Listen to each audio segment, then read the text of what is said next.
made from natural gas is 99.5% free of impurities. And the fact that Pennzoil is the first synthetic motor oil made from natural gas, not crude oil. It gives you unbeatable engine protection.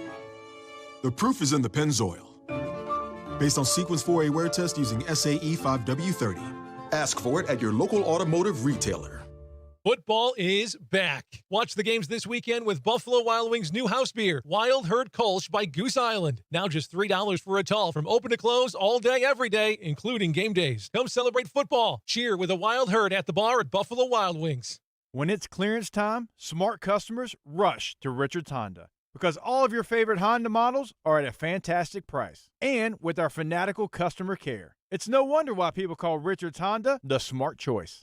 Many people are injured and can't afford to get the treatment they need because insurance companies won't pay until the case is closed. I'm attorney Spencer Callahan. I'd like to help. Spencer Callahan is the one to see. Call 387-2323. Offices in Baton Rouge. 104.5 WNXX Jackson, 104.9 KNXX Donaldsonville, and WDGL HD2 Baton Rouge. This hour is brought to you by Spencer Callahan Injury Lawyers.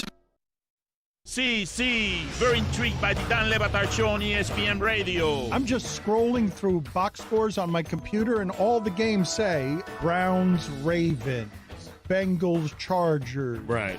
Eagles football team. It just says football team. That's all it says. It looks like a typo. It looks like your computer's not working.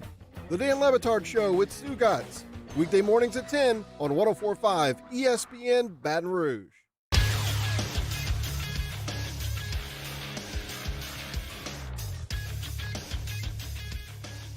Good morning, everyone. It's 7 a.m. on Friday, September 18th. Today in Baton Rouge, expect to see cloudy skies with a high of 83.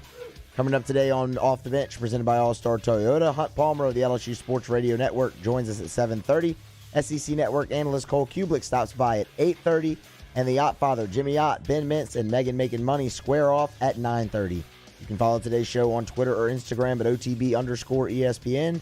Watch the show live on YouTube at the 104.5 ESPN YouTube channel. Get inside the Bayou Ford chat. And make sure you subscribe to the Off the Bench and Off the Bench Overtime YouTube pages. Set your notification.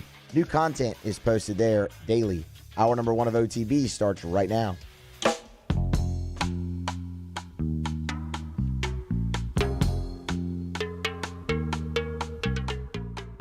All-Star Toyota presents Off the Bench with Jordy Collada and T-Bob Hebert. ESPN Baton Rouge, New Orleans, Alexandria.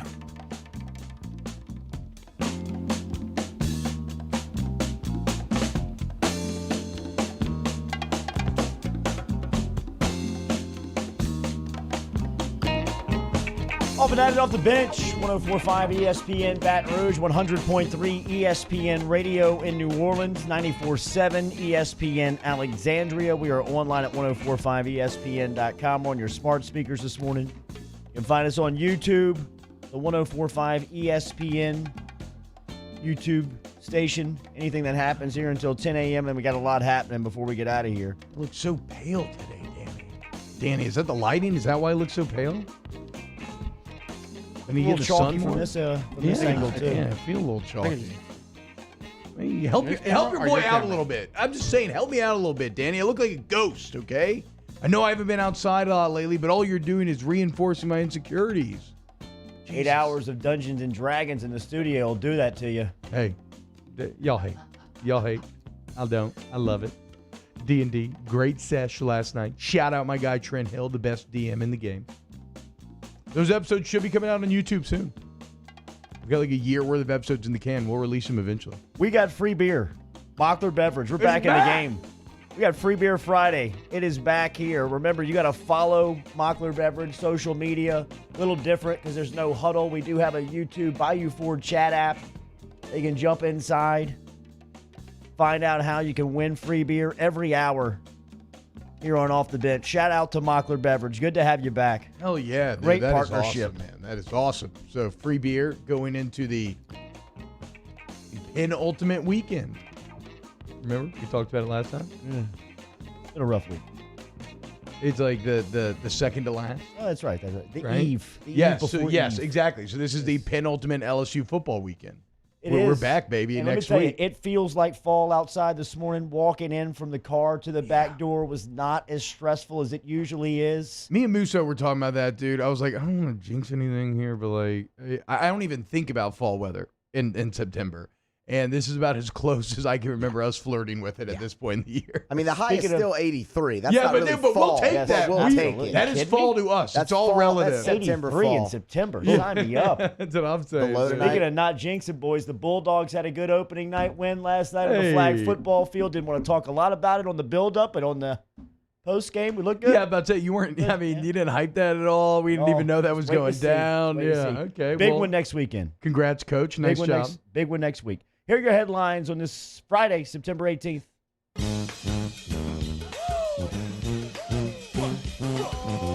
Headlines on Off the Bench.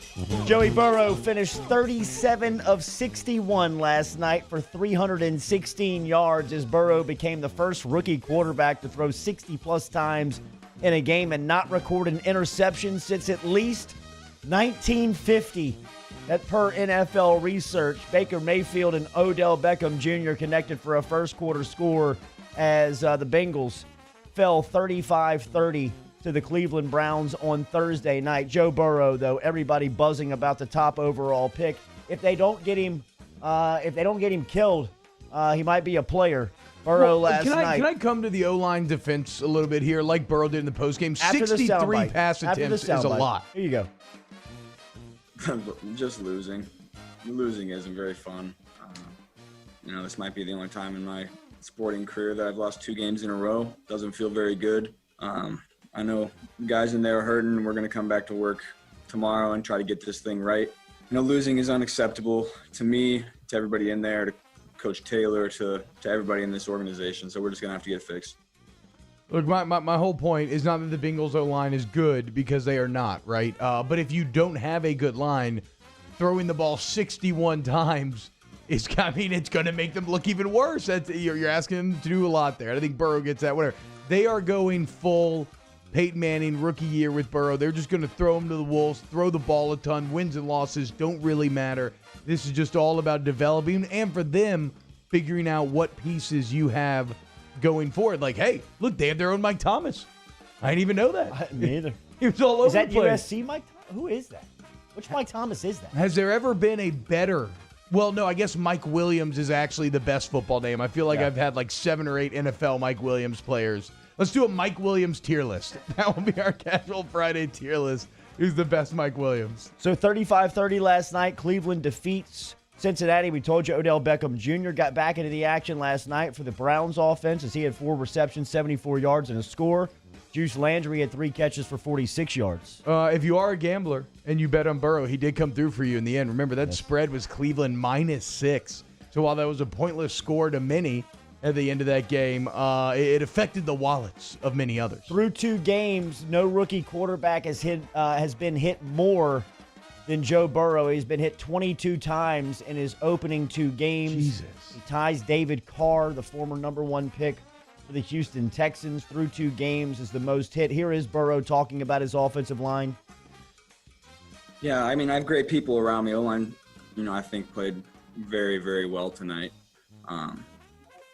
Considering we threw the ball 60 times and, the defense knew that we were going to have to throw the ball because they were scoring a lot. They did a hell of a job for me, and I'm proud of those guys. Like I said, I don't think they care for this year. But eventually, Jordy, the Bengals are going to have to get going what the Browns had going last night. Like Baker Mayfield had a ton of pressure taken off of him by that Nick Chubb rushing attack, Kareem Hunt. That's ideally in the future what the Bengals need to do. For now, though, they don't really care about winning and losing. Like I said, just keep chunking it. But they got to protect him a little bit. That most hit ever is concerning. A huge red flag. Concerning. Yeah. Burrow became the first rookie quarterback in NFL history to throw 60-plus passes in a game and have 0 interceptions. He became just the 10th ever quarterback to accomplish that feat. He joins the likes of Ben Roethlisberger, who actually did it twice, Aaron Rodgers and Andrew Luck, and he's just the 4th quarterback on that list to throw for 3 touchdowns in the same night that he threw for 60 attempts. He's unreal. The New Orleans Saints This game marks the first time that New Orleans Saints head coach Sean Payton and John Gruden, who are old friends and colleagues, have been on opposite sidelines since Gruden left the NFC South, where he coached at Tampa Bay after the 2008 season. Gruden was the Eagles' offensive coordinator under Ray Rhodes when Sean Payton was hired to his first NFL job as the Philadelphia quarterbacks coach back in 1997. Here is John Gruden yesterday recounting some of those memories in Philly. We had a blast in Philadelphia. Ray Rhodes made me hire Sean because I was yelling too much. So Sean came and calmed me down and brought us a lot of fresh ideas. And David Shaw was there as a quality control man. And we used to stay up late at night trying to figure out how to get a first down. And those were great growing years, I think, for all three of us. And I'm fortunate to have bumped into those guys. Yeah. That's crazy. David Shaw, the Stanford head coach, a very successful head coach, was basically Gruden and Payton's GA at the time. That's fascinating. Here is Gruden. Everybody talking about the New Orleans Saints offense this week and what are they going to do without Mike Thomas. Gruden says everybody at the Raiders organization is talking about the Saints on the other side of the ball. It's going to be the greatest challenge there is. This guy's the best. This guy's thrown for more yards than anybody that ever played the position. So it'll be a challenge. Playing conditions will be perfect. But he's not the only problem. They went 5-0 without Brees. They got Taysom Hill and Kamara, and they got Murray, and they got Jared Cook. We got to stop their offense and slow down their defense. But it'll be a big challenge for us. They're a great team. Did you hear the DeMario Davis soundbite when you were breaking down that sound? I was looking for that when he was talking about Davis. No, Oh, he was so good. I mean, I'm not going to try to do a Gruden. All right, well, fine. We can play it at the end of the hour. Fantastic. For sure. Here is and then Taysom. How about Taysom Hill? Okay, I got some thoughts on Taysom Hill. We'll get into it later. New Orleans, the defense has not allowed a 100-yard rusher in 44 consecutive games, and Raiders running back Josh Jacobs ran for 93 yards and 3 scores last week in a Carolina win. He also caught 4 passes for 46 yards in the opener. 44 consecutive games. That's nearly 3 entire football seasons of not allowing a 100-yard rusher. You want to know why Cam Jordan made the all-decade team? It's for numbers like that. Because he's not the only reason that happens, obviously, but he is one of the main reasons. And guys like DeMario Davis. And look, that defense is going to have to be just as good as they were last week, if not better, in the absence of Mike Thomas. Everybody has to step up. The New Orleans Saints will open up the new Allegiant Stadium in Las Vegas on Monday night. Alvin Kamara was asked about it. It's a Monday night game, I guess. It's a new stadium, but I play in New Orleans, so I don't really care about that. We got an opponent to prepare for. I'm not really worried about the scenery or the venue. Yeah. AK. The Miami Heat rallied. Real quick though, the venue looks incredible. It does. They call it the Death Star. It's even all though black. SoFi, it's going to be tough to beat SoFi. No, I don't even think it beats SoFi. I just think aesthetically, I'm more into this like black monolith that they've made. It looks like something out of Star Wars. That like Darth Vader. It looks like Darth Vader's home base or something. NBA last night, the Miami Heat rallied again to win a conference final matchup over the Boston Celtics. The Heat made a 17-point comeback to take Game 2, 106-101. Goran Dragic scored 25 points. Bam Adebayo led a third-quarter rally to finish with 21 points. Jimmy Butler added 14. The 17-point comeback matched the biggest in Heat postseason history. Game 3 is Saturday in that series where Miami leads 2-0. They're 2 games away to the from the NBA Finals. First trip back since 2016. Tonight, 8 p.m., TNT, Lakers and Nuggets, Game 1 of that Western Conference Finals. And then shout out to Mondo Duplantis, now a world record holder in 2 divisions of pole vaulting. Last night, he got the indoor pole vaulting world record at the Diamond League Rome meeting. He cleared a height of 6.15 meters in the pole vault to claim the outdoor world record. The outdoor world record was claimed yesterday. Yeah. The indoor world record was set back in February, where he jumped 6.18 meters. They're one of the best YouTube holes you can fall into is watching slow motion pole vaulting. It is unreal, the physics behind how Mondo Duplantis throws himself over that ball. Oh, God. Whoa, bro. I don't know what just happened. Shout out Mondo. I don't know what happened there. That was embarrassing. Shout out Mondo. Also, as far as the NBA goes, dude, it's kind of wild. Are we hurtling towards a Heat LeBron finals? Looks like it. I mean, for the Celtics to come back, it would be like almost historic at this point. Yeah, I love it. So those are your headlines. What's trending here on Off the Bench? There is no way to present this news.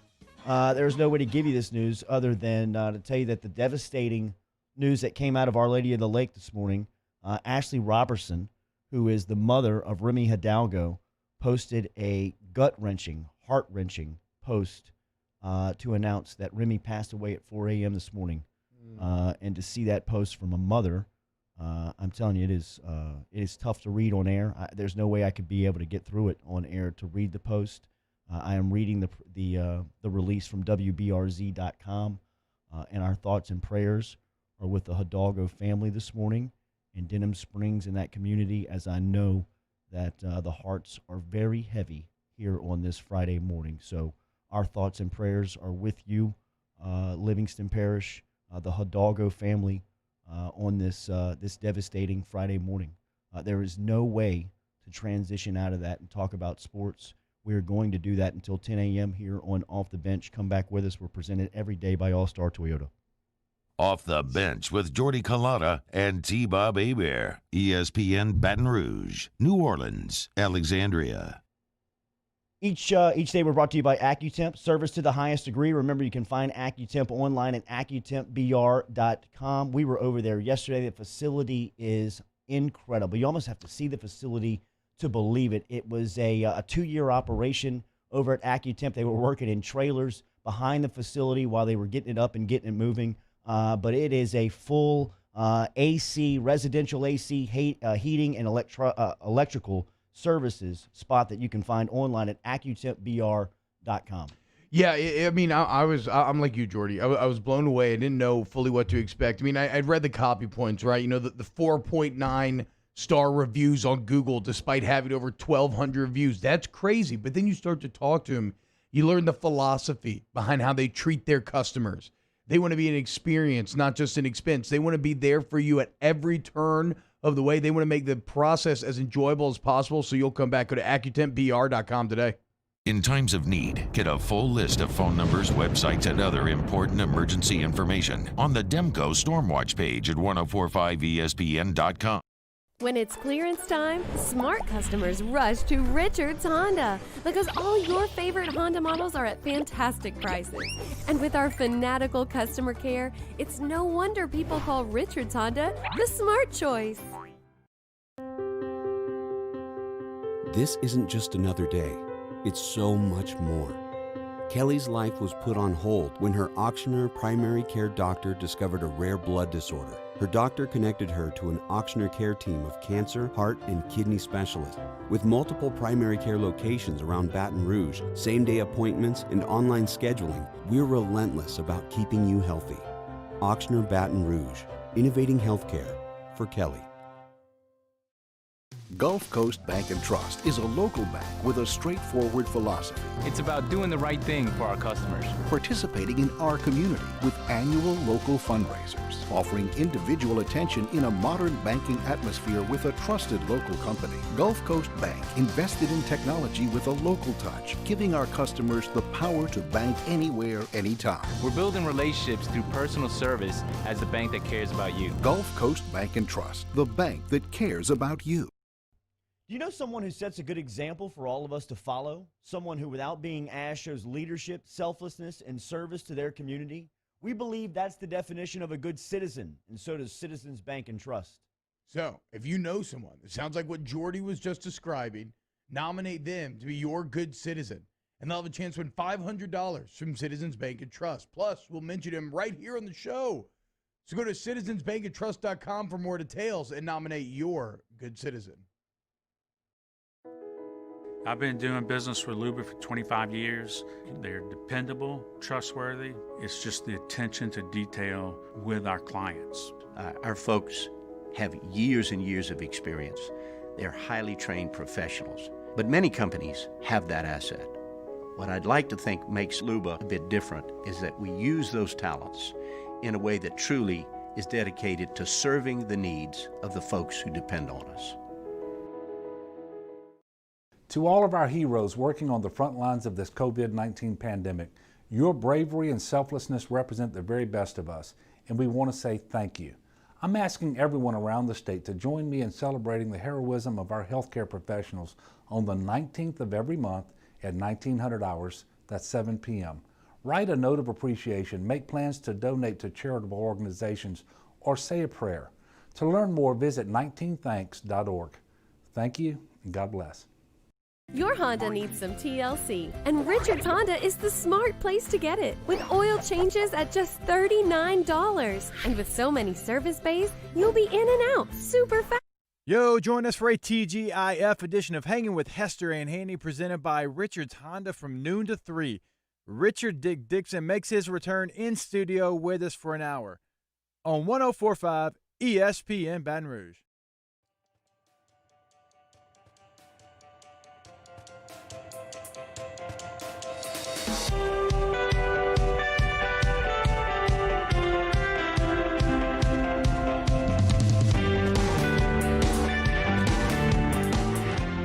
All-Star Toyota presents Off the Bench with Jordy Collada and T-Bob Hebert.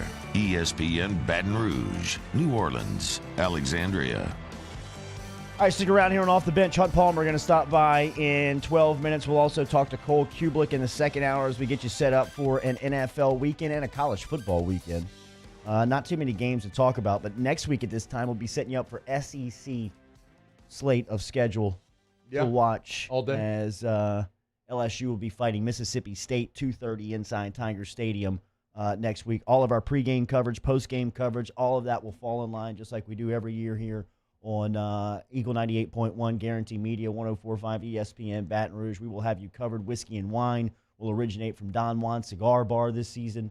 Can't wait. Looking forward to it. Not sure what the rules are and regulations as far as the patrons are out there, but we would love to have people come out and you can smoke cigars, you just got to smoke them with a mask on. Yeah, right. That'd be so terrible. Oh my God, it's like right up in your eyes would be watering. Forget this, man. One of the best days ever was smoking cigars with Gary Sheffield. That was awesome. Yeah. I mean, like, really one of the best days And in for radio. me, you didn't get to go, but when Carl came in town, the mailman, and went over there and he promoted his rum and cigar, so hell yeah. I'll go check out some whiskey and wine. We got free beer. We're handing away here all 3 hours on OTB. Mockler Beverage. Our friends are back at it, and they have got the hashtag. They put out the social media post last night. So jump inside YouTube, Bayou Ford chat app. We're here and handing away free beer as we used to do every Friday here on Off the Bench. All right, so you want to start with Burrow? Well, yeah. Well, okay. I don't care where we start. I guess I'm just excited because my kind of overall attitude for LSU fans and everything this weekend is kind of just, enjoy this time. Because the college slate's not the most attractive. The NFL slate's great because whatever, it's the NFL, so of course it is. But enjoy this time because this is the last weekend for what? 2.5 months or 2 months until that bye. Christmas. This is the last weekend where you're going to be relatively stress-free. Right now, it's also the last weekend where you're going to have not as much to watch, but this is the last weekend where your Saturday can be a little more relaxed. You can casually watch some football, enjoy your day, dip in and out. Because once next weekend rolls around, then all that emotion, all the anxiety of like the season being on the line every day, all the anxiety of does the offense look good? Does the offense look bad? Can you beat Alabama? Like all of these things are about to come roaring back in a big way. That's a good thing. But it makes for a far more emotional Saturday and a far more exhausting weekend. So kind of enjoy this calm before the football storm that is heading our way. Yeah, no, I'm looking forward to it. And as you said, if you're getting up and moving around this morning, it feels like fall outside. I mean, it feels like a great Friday in the fall where you're getting ready for a football weekend. It started last night as Joey B and the Bengals traveled up to northern part of Ohio. They took on the Cleveland Browns. They fell 35-30. Odell had a nice night. 4 catches, 74 yards, had a nice first quarter touchdown, 43-yarder. Jarvis Landry had 3 catches last night for 46 yards. Joey toted it. He ran it 7 times as well last night. He is getting demolished, though. I mean, we gave you the stat inside headlines. He has been hit as many times as any rookie quarterback through 2 games in NFL history. He's been put on the ground 22 times Last night he got hit and was thrown around a little bit inside the pocket. Obviously, football is a physical game, but T-Bob, you can speak to it better than anybody. Those hits, man, they take their toll and they add up, and he's getting punished right now. Yeah, it's a bit concerning because almost no matter how invulnerable you may be or you may seem, amassing those sort of hits, well, it can do one of two things, right? You see with some guys, eventually it can kind of break them. I think for Burrow to reach that point, it would have to get it would have to get really extreme because I think his toughness is one of his greatest attributes, right? But anybody can get there eventually, where you get a little skittish, maybe you're speeding things up, you're not approaching the game in the same way. You know who's on this list? Who's that? Cam Newton. Cam Newton was punished early on, and the his refs NFL never career. protected him like they protected other NFL quarterbacks because Cam Newton's so huge. I think it's just like a subconscious thing where you think like I don't know, whatever. Kind of but yes. shack in the post. Yeah, but exactly right. And so Cam for years that kind of upset him or a little bit, like upset his level of play. And so that's one potential option. But the other worrying part about it is it is just it's a math game, right? It's like a numbers game. Yeah. Every hit, you are exposed to a small amount of risk. But obviously, the more you expose yourself to that small amount, the greater chance it has of hitting. So I don't mind what the Bengals' approach is. I think 61 is too extreme. I get what they're doing, though. They're doing it, like I said, they're doing the Peyton Manning rookie year thing. So I was thinking that, and I got in the studio this morning, I looked it up, and sure enough, in 1998, Peyton led the entirety of the NFL in pass attempts as a rookie. Attempted 575 passes, and it didn't go great. He only completed 56%. He threw 26 touchdowns to 28 interceptions, and the Colts went 3-13. But to show you that was kind of a, there was a plan. It was a laying of the groundwork for the career that would go on to be Peyton Manning. The next year, in year number 2, Peyton Manning comes back. He completes 62% of his passes, throws 26 touchdowns again, but only throws 15 picks, so cuts those in half just about. And how about this? The Colts go from 3-13 to 13-3. Wow. So that's what I'm not saying the Bengals, obviously I'm not saying the Bengals are going to do that, right? But that's what this year is. This year is let Burrow cut his teeth, let him figure out things. And then if you're the Bengals, figure out, because now that you got the quarterback set, which is the single greatest advantage that you can have in terms of team building on any level of football. And now that you have that guy, you got to figure out who else sticks around. Like right now, A.J. Green doesn't feel good. Like he is done. Yeah, like that's what I'm saying. Like it doesn't feel like he factors into the future. Mike Thomas, yeah, Joe Mixon, yes, I think he factors in. Higgins, I think T. Higgins. Yes, Higgins. You have to improve the offensive line, and obviously the defense has just got to get way better. I mean, Cleveland ran all over them. It looked entirely too easy at times, the running game for the Browns last night. Yeah, A.J. Green. I mean, he almost looks like a liability out there. I mean, you thought that A.J. Green was going to be a security blanket for Burrow. I mean, he was going to be a guy that could take some pressure off of the rookie quarterback. And he looked lost at times last time. I mean, there were times out there where you were wondering, is he going to get hurt? I mean, he doesn't belong out there. I mean, you go tiptoeing on a football field, on an NFL football field, I mean, you could be in some serious trouble. Yeah, I mean, I'm still just gonna. It's a small, bad AJ Green sample size, so I'll still roll with him. But certainly, if you're a Bengals front office guy right now, you are kind of questioning AJ Green's long-term value as you move into these next few years. I love all the young tight ends that he has. I feel like Burrow's very good at taking advantage of those tight ends. So we'll see where this Bengals teams go. But overall, a solid performance from Burrow. And as I said, making a lot of gamblers happy or upset. If you bet on him, he does end up covering there with that score at the end. Yeah, stick around. In the third hour, a bunch of degenerates will get around a microphone and talk about gambling for the weekend. Ben Mintz, Jimmy Yott will be here in studio, and Megan Making Money will be going head-to-head with the boys as she took them to the cleaners last week. One more from Burrow last night, talking about the success that the Bengals had in the 2-minute drill. Coach Taylor has been calling some great plays in those situations, and my guys are making plays for me, and that's all you can ask as a quarterback. And we got to punch it in the end zone. We would like to score a touchdown before half, and obviously last game needed to score there, but we've been in scoring range, so that's been one positive. We've been successful in those situations. Coy's Diesel brings you off the bench. Remember, online, coysdiesel.com. Get in touch with them if you need light, medium, or heavy-duty diesel truck maintenance or service. If you're stuck on the side of the road and you need 24-hour roadside assistance, then you're in luck. Coy's Diesel can help you. Just log online to coysdiesel.com if you need help right now, or if you need to get in touch with them. The phone number is easy, as you can find them online at coysdiesel.com, and the phone number is 225-647-3699.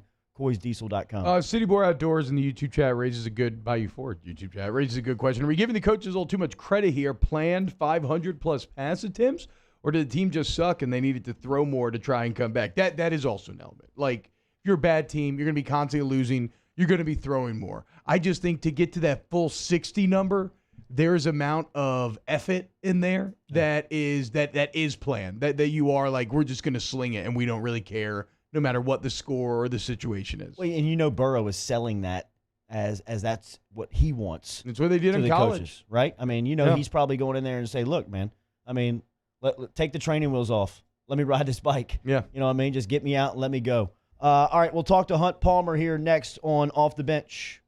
Off the Bench with Kalana and T-Bob. Brought to you daily by All-Star Toyota. Remember, All-Star Toyota, you can shop all the inventory online if you need them at allstartoyotaofbatonrouge.com, or you can stop in and go see them on the showroom. Great selection of new car inventory, pre-owned and certified inventory right now. Go check out the all-new Camry. If you're looking for a hybrid model, they offer those as well.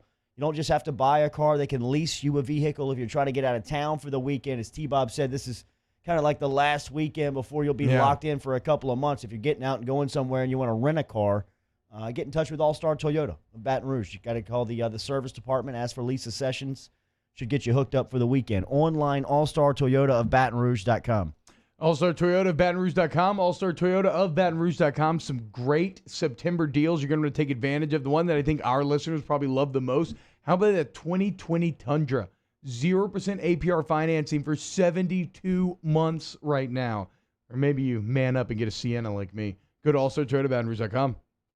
Off the Bench, hanging with Esther and Hanny. After further review and more are all live daily on the 104.5 ESPN Baton Rouge YouTube channel. Subscribe now to interact with us inside the live chat driven by Bayou Ford.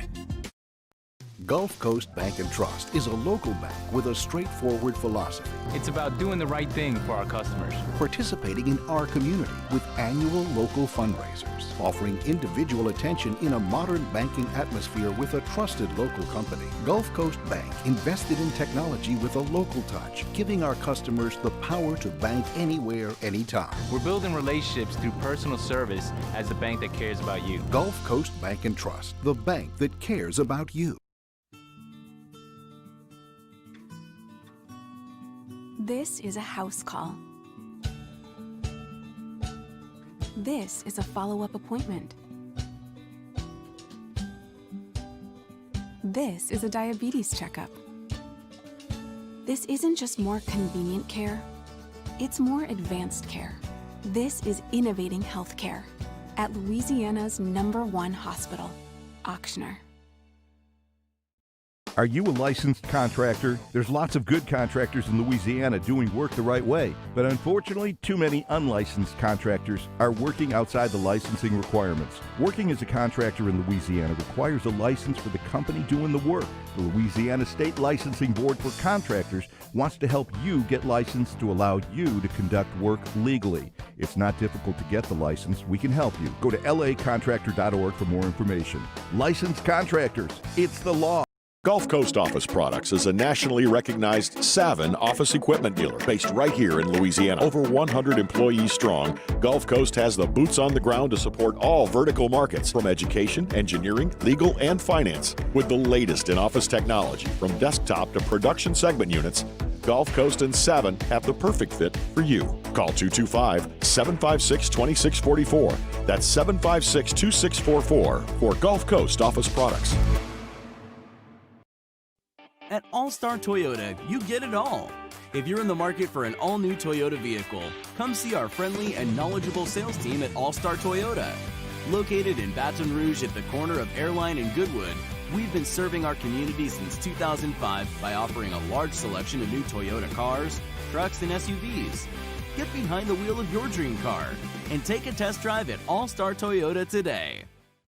ServiceMaster Elite create clean, disinfected work environments. As a local business, we take pride in serving the New Orleans and Baton Rouge areas.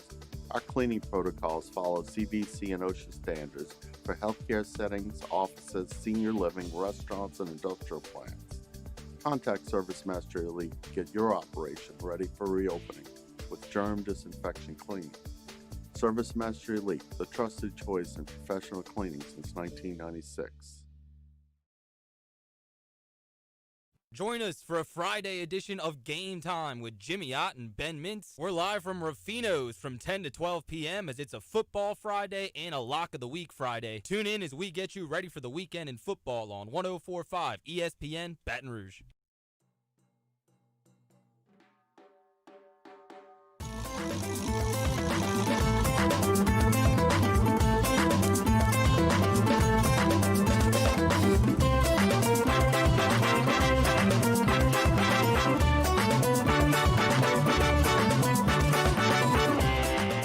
All-Star Toyota presents Off the Bench with Jordy Collada and T-Bob Hebert. ESPN Baton Rouge, New Orleans, Alexandria. Nothing says Friday in Sports Talk Baton Rouge radio like Lock of the Week Friday. Yep. I'm glad it's back, man. We got to get a drop here in studio. Get one from the Yacht Father as he shows up every third hour. Just listen to 9:30, and Friday. I mean, it's like a tick at this point. I don't think he can help it. Hey, Marty. I love that we now have a Marty, too. You Yeah. know, like, Hey Marty was actually about, our wrong BMX story or whatever. We actually now have a badass Marty that Ott works with directly, Playboy Marty. Check him out on Game Time. Hey, Hunt, if you and the wifey-to-be pop out a kid in the first year of marriage, you going to name him Alec Mills? I don't think so. The guy that threw the no-hitter for the Cubs. Too. Oh, okay. I was like, who the hell is Alec Mills? I was watching on Sunday, and it got out to a 10-0 lead. And went, I can go in and kind of peek at the Saints game and look at the Bengals a little bit. I don't have to watch the Cubs anymore. And so I walked in the living room and started watching some of that. And then I started looking at Twitter and realized what was going on. So I had to beeline back to the bedroom for the 7th, 8th, and 9th. And it was fun. I'm in it for championships. But the little moments are fun as well. And for a guy that You are the worst. I mean, bro, let your guy have a moment. You are the worst. Threw a You are no-hitter. He was a walk-on at Tennessee Martin. He was designated for assignment by the Royals, who aren't even trying to win. So if you can't make that team, what team can you make? And then the Cubs picked him up, and he wasn't even supposed to be in the rotation, but two of our starters got hurt, so they plugged him in. He's been really good, and he was obviously awesome on Sunday. So cool moment for him. How are the Cubbies looking as we come down the stretch? I mean, we're getting towards October. How are you feeling about this thing? The Cubs are good. I mean, we got a 5.5 game in leading division, 100% chance to make the playoffs, and it's just, I mean, the playoffs this year are going to be the biggest crapshoot in the history of the sport because the first round is a 3-game series. So, I mean, it's generally speaking, you're talking about a 5-game series there, and you get to 7 games. 3-game series, any starting pitcher can go out there and win your game, and then all of a sudden your back's against the wall. So it's going to be wild when it gets there, but it's been really fun. This for the Cubs is really their last ride with the World Series guys. This is Lester's last year in Chicago. They're going to have to make decisions on Chris Bryant and Javi Baez and Wilson Contreras. They can't sign them all. You've already had a couple guys move on, like Jake Arrieta and Pedro Strop and Dexter Fowler. So this is the last run with this group together. I think they all know that. John Lester talked about it this week, saying that was probably his last start in Wrigley Field. He was ticked off because there's no fans there for him to kind of tip his cap and say thanks. But they're going to give it a run. I'm really excited about it. Like I've talked to you all a bunch of times, it hasn't really played a huge factor to me that there hasn't been anybody in the stands because I'm used to watching the Cubs on TV. That's how I watch them, and so it hasn't been a big deal. We'll see next Saturday how things that I'm supposed to be watching in person really look. But for me, watching on TV hadn't taken away from it, and I'm excited that they're playing well. On Palmer every Friday right here on Off the Bench, ESPN Baton Rouge, New Orleans, Alexandria. All right, Joey Burrow last night sets a rookie record. First one to throw it 60 times, no interceptions, throws 3 scores, but he's on his back a lot of the night. What have you made of the first 2 weeks of Joey's NFL career? I was in the Superdome last year for Saints Niners, basically for the 1 seed. Packed house, crazy atmosphere, and it didn't really move my heart rate. The only time I yelled during that game was when the selection show pregame. I saw LSU got the 1 seed and went nuts for that. But I say that to say I actually got into the 2-minute drive on Sunday and was irritated when they called the penalty and when the guy missed the field goal. That's as much as the NFL has moved the needle for me in years. And I thought that might be the case, but I didn't really know. I didn't watch last night because I don't have NFL Network and didn't care to figure it out. So I have no idea. I mean, obviously, he got hit a ton last night. He threw it a million times, and they came out short and winning the game. But I think basically the guys who know a lot more than me are looking at people who break this thing down, and a lot of people on Twitter appear that he's hanging in there and playing as well as could be expected with that group of players. I'm obviously, like everyone, concerned that he plays for a terrible organization, and you hope that things turn around and he can be the catalyst for that. But if I'm going to bet on anybody, it's going to be that guy. Hunt, I just will never understand how you can like sports so much and not even dabble in the NFL. Would you care to respond to this? Naquilus Dilwad says, learn something new about Hunt. He doesn't like seasoning. He just gets more plain and boring as the days go on. Hunt, you don't like seasoning?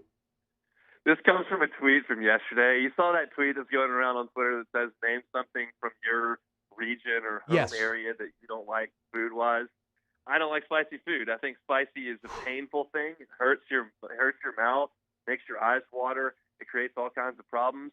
And the example I gave is that in high school, when you got fries in those little paper boats, they would come with Tony's on them. And I spent 4 years scraping the Tony's off on the side of those little paper boats to get rid of the Tony's.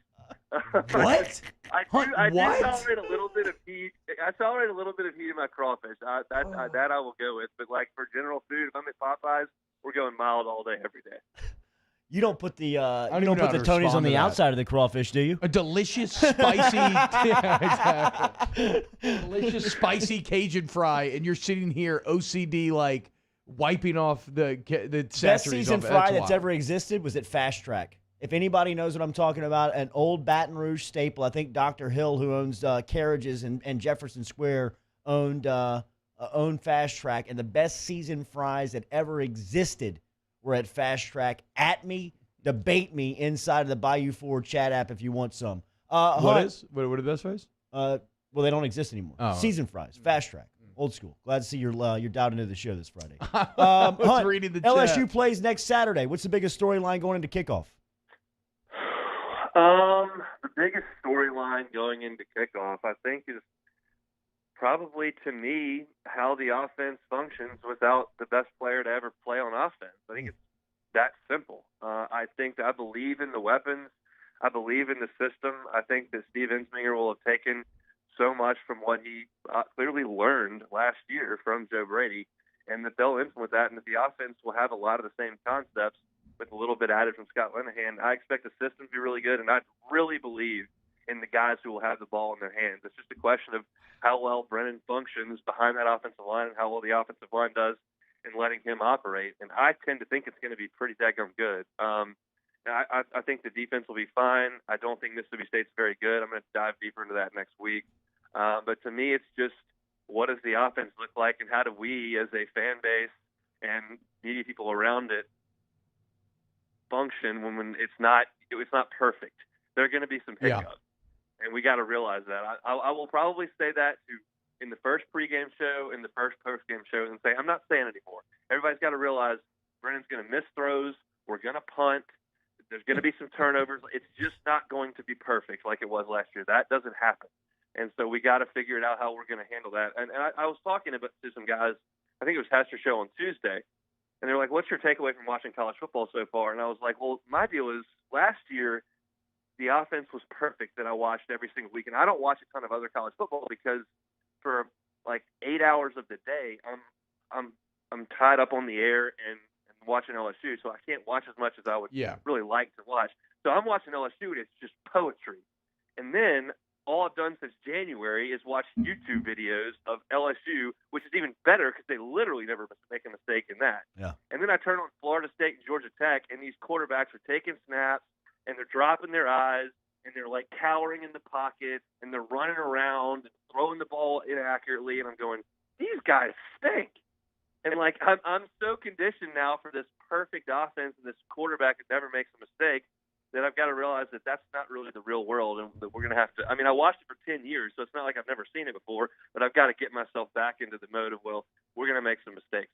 It is crazy that after watching a decade plus of just terrible quarterback play, that now the expectation, Except for Danny Etling, yes.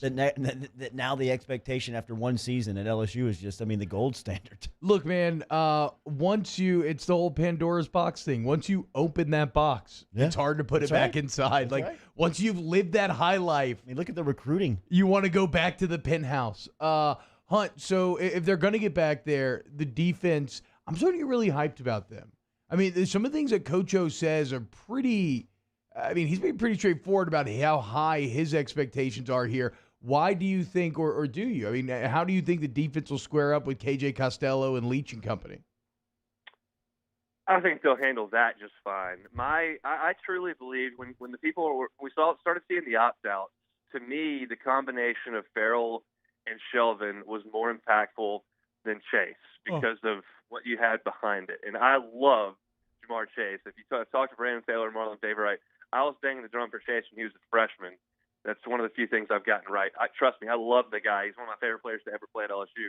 They got guys that can catch and run out there, and they'll figure it out. But you start taking away elite defensive linemen, senior defensive linemen like Farrell, and start plugging in freshmen, all of a sudden it becomes very difficult. It brings me back to that 2013 defense where they got gutted with the early losses of Brockers and Mingo and Montgomery and Logan, and they were all gone. And it was basically Freak, Ego, and Christian Lockett in the middle, and that's all they had. Y'all are playing all the snaps. Go get them, boys. And it's just when you don't have good depth at that spot, it's easy to expose. I mean, it's not hard to hand the ball off and run it at you if you don't have guys there that can stand tough. And so to have Farrell back, to me, is huge. I like Logan. I think Ike is going to be good. And so my concerns there are a little bit alleviated. I thought that Shelvin and Farrell was going to cost them a game or two.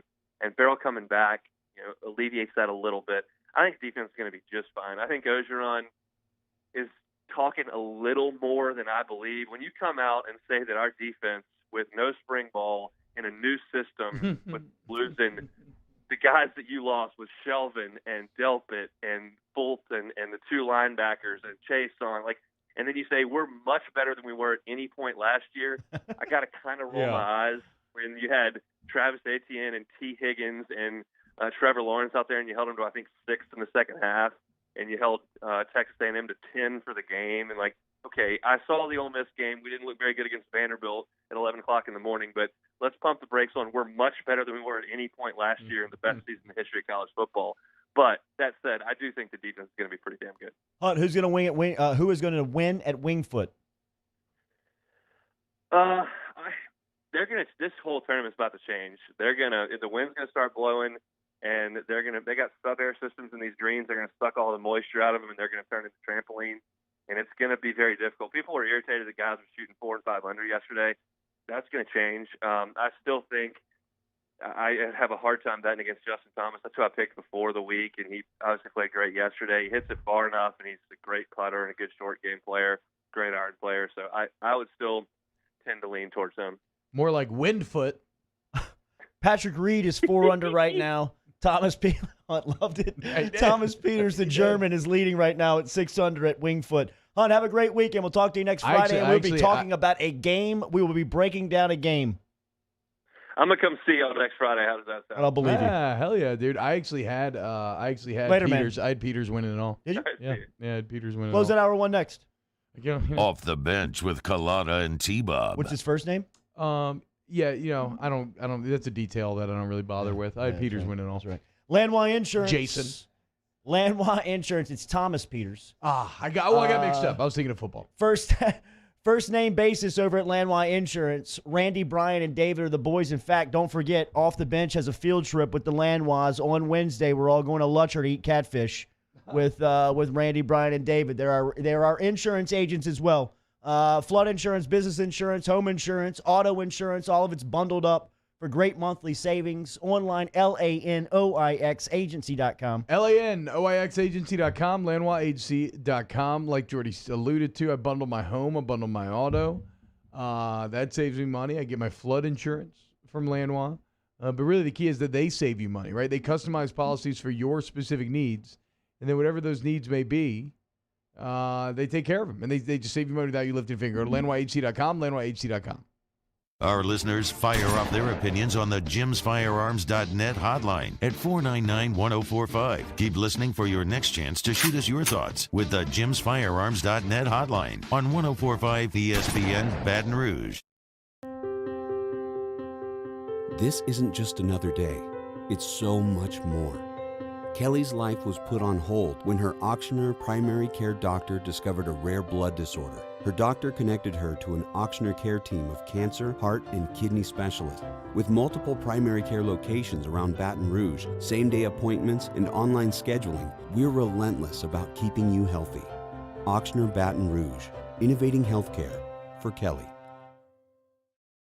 Gulf Coast Bank and Trust is a local bank with a straightforward philosophy. It's about doing the right thing for our customers. Participating in our community with annual local fundraisers. Offering individual attention in a modern banking atmosphere with a trusted local company. Gulf Coast Bank invested in technology with a local touch, giving our customers the power to bank anywhere, anytime. We're building relationships through personal service as the bank that cares about you. Gulf Coast Bank and Trust, the bank that cares about you.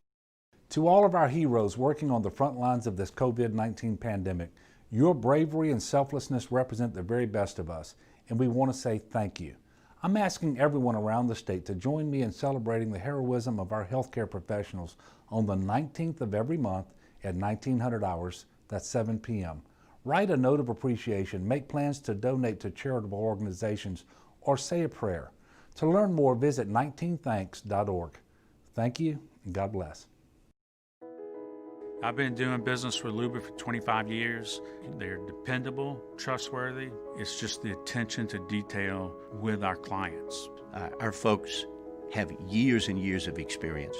They're highly trained professionals. But many companies have that asset. What I'd like to think makes Luba a bit different is that we use those talents in a way that truly is dedicated to serving the needs of the folks who depend on us.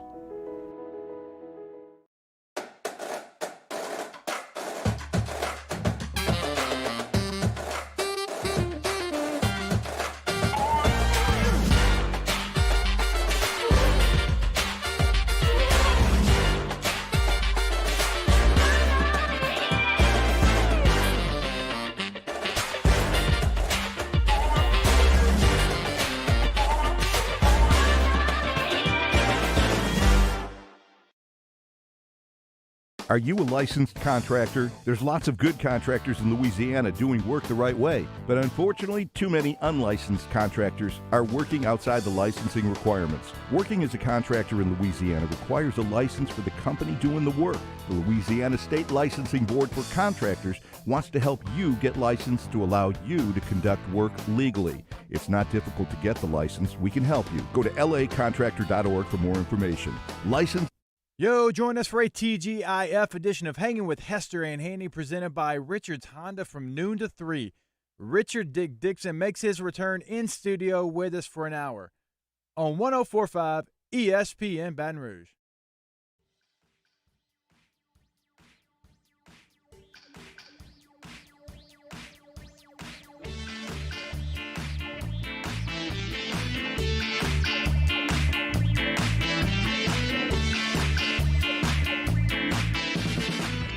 All-Star Toyota presents Off the Bench with Jordy Collada and T-Bob Hebert. ESPN Baton Rouge, New Orleans, Alexandria. I'm almost positive. Great stuff from Hunt Palmer here on a Friday. Getting you set up for the weekend. Talking a little U.S. Open as they are underway at Winged Foot. Justin Thomas and Patrick Reed. More like Wingfoot, right? Yeah, good one, man. Good one. The joke's so nice he did it twice. Check, please. Let's get the hell out of here. 5 under for Justin Thomas, 4 under for Patrick Reed. Thomas Peters, T-Bob's pit is TP, 6 old under. TP, that's you my know, guy. you know native country on Peters? Yeah, he's English. He's German.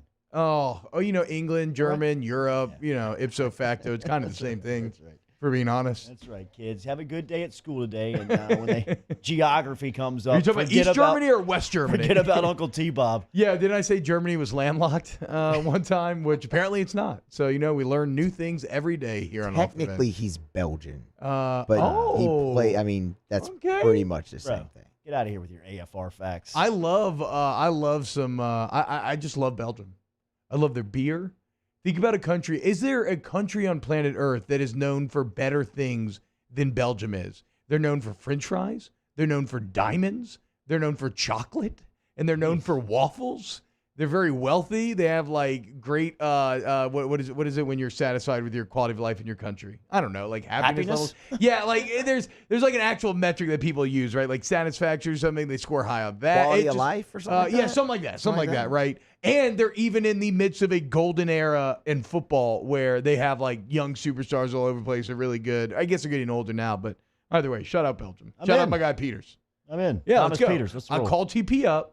OTB, we'll go over there with him. He can show us around. It's going to be great. Moose, I don't know if you saw this last night, but a scary moment in the Yankees-Blue Jays game. Anybody know what 99 miles an hour looks like off the face? Because an umpire last night took a Garrett Cole's 99-mile-an-hour fastball straight to his face mask. Jeez. And it almost looks like it knocked him out for a minute. Dan, if you're inside the document, I've got the Twitter link linked up there. John Tupain is the behind the plate umpire, but 99 miles an hour. The catcher misses the fastball. He finished the game. Whoa. But it puts him on his knees. You can see for a minute when he rocks back that it has a feeling like he gets knocked out. Speaking of umpires, sorry, go ahead. No, I was gonna say it kind of just like stunned him. Look, how could it not? The slow motion of it knocked his mask clean off his face. But look at my guy, abiding by the mask age immediately puts it back over his nose, even when he's dazed after taking a 99-mile-per-hour fastball. You feel it.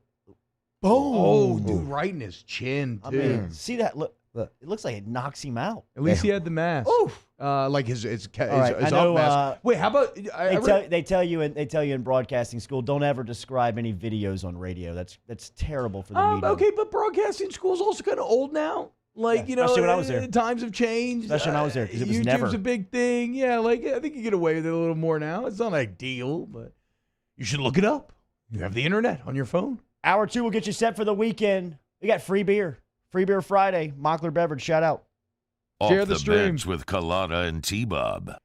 Brought to you daily by Secure Shredding and Recycling. Remember online, SecureShreddingAndRecycling.com. Get in touch with the crew this morning if you need any documents destructed. They are your document destruction specialist.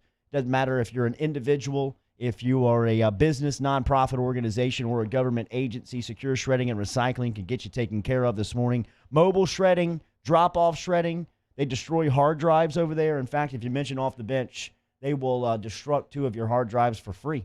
Online, SecureShreddingAndRecycling.com. Well, you may not realize about the document destruction business. That is a services business, right? They are there to serve you.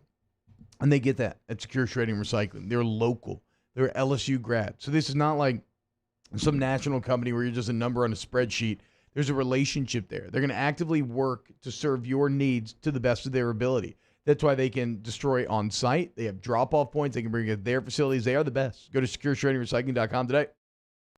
At All-Star Toyota, you get it all. If you're in the market for an all-new Toyota vehicle, come see our friendly and knowledgeable sales team at All-Star Toyota. Located in Baton Rouge at the corner of Airline and Goodwood, we've been serving our community since 2005 by offering a large selection of new Toyota cars, trucks, and SUVs. Get behind the wheel of your dream car and take a test drive at All-Star Toyota today. Gulf Coast Bank and Trust is a local bank with a straightforward philosophy. It's about doing the right thing for our customers. Participating in our community with annual local fundraisers, offering individual attention in a modern banking atmosphere with a trusted local company. Gulf Coast Bank invested in technology with a local touch, giving our customers the power to bank anywhere, anytime. We're building relationships through personal service as the bank that cares about you. Gulf Coast Bank and Trust, the bank that cares about you. Do you know someone who sets a good example for all of us to follow? Someone who shows leadership, selflessness, and service to their community without being asked? We think that's the definition of a good citizen, and so does Citizens Bank and Trust. If you know someone who exhibits all of these qualifications, nominate them for a Good Citizen Award, and they could receive $500 from Citizens Bank. And we'll recognize them here on the show. Get the details at citizensbankandtrust.com, and then nominate your good citizen. Are you a licensed contractor? There's lots of good contractors in Louisiana doing work the right way, but unfortunately, too many unlicensed contractors are working outside the licensing requirements. Working as a contractor in Louisiana requires a license for the company doing the work. The Louisiana State Licensing Board for Contractors wants to help you get licensed to allow you to conduct work legally. It's not difficult to get the license. We can help you. Go to lacontractor.org for more information. Licensed contractors, it's the law. This is a house call. This is a follow-up appointment. This is a diabetes checkup. This isn't just more convenient care, it's more advanced care. This is innovating healthcare at Louisiana's #1 hospital, Ochsner. Gulf Coast Office Products is a nationally recognized Savin office equipment dealer based right here in Louisiana. Over 100 employees strong, Gulf Coast has the boots on the ground to support all vertical markets, from education, engineering, legal, and finance. With the latest in office technology, from desktop to production segment units, Gulf Coast and Savin have the perfect fit for you. Call 225-756-2644. That's 756-2644 for Gulf Coast Office Products. ServiceMaster Elite create clean, disinfected work environments. As a local business, we take pride in serving the New Orleans and Baton Rouge areas. Our cleaning protocols follow CDC and OSHA standards. This hour is brought to you by Spencer Callahan.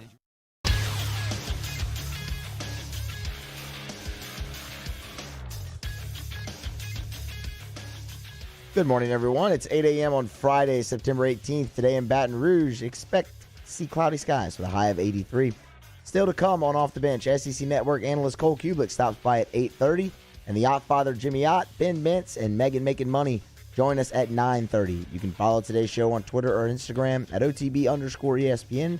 Watch the show live on YouTube at the 1045 ESPN YouTube channel and interact inside the Bayou 4 chat.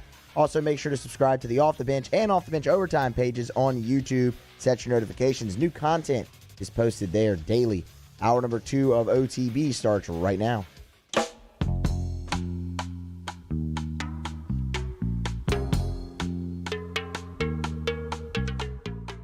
All-Star Toyota presents Off the Bench with Jordy Collada and T-Bob Hebert. ESPN Baton Rouge, New Orleans, Alexandria.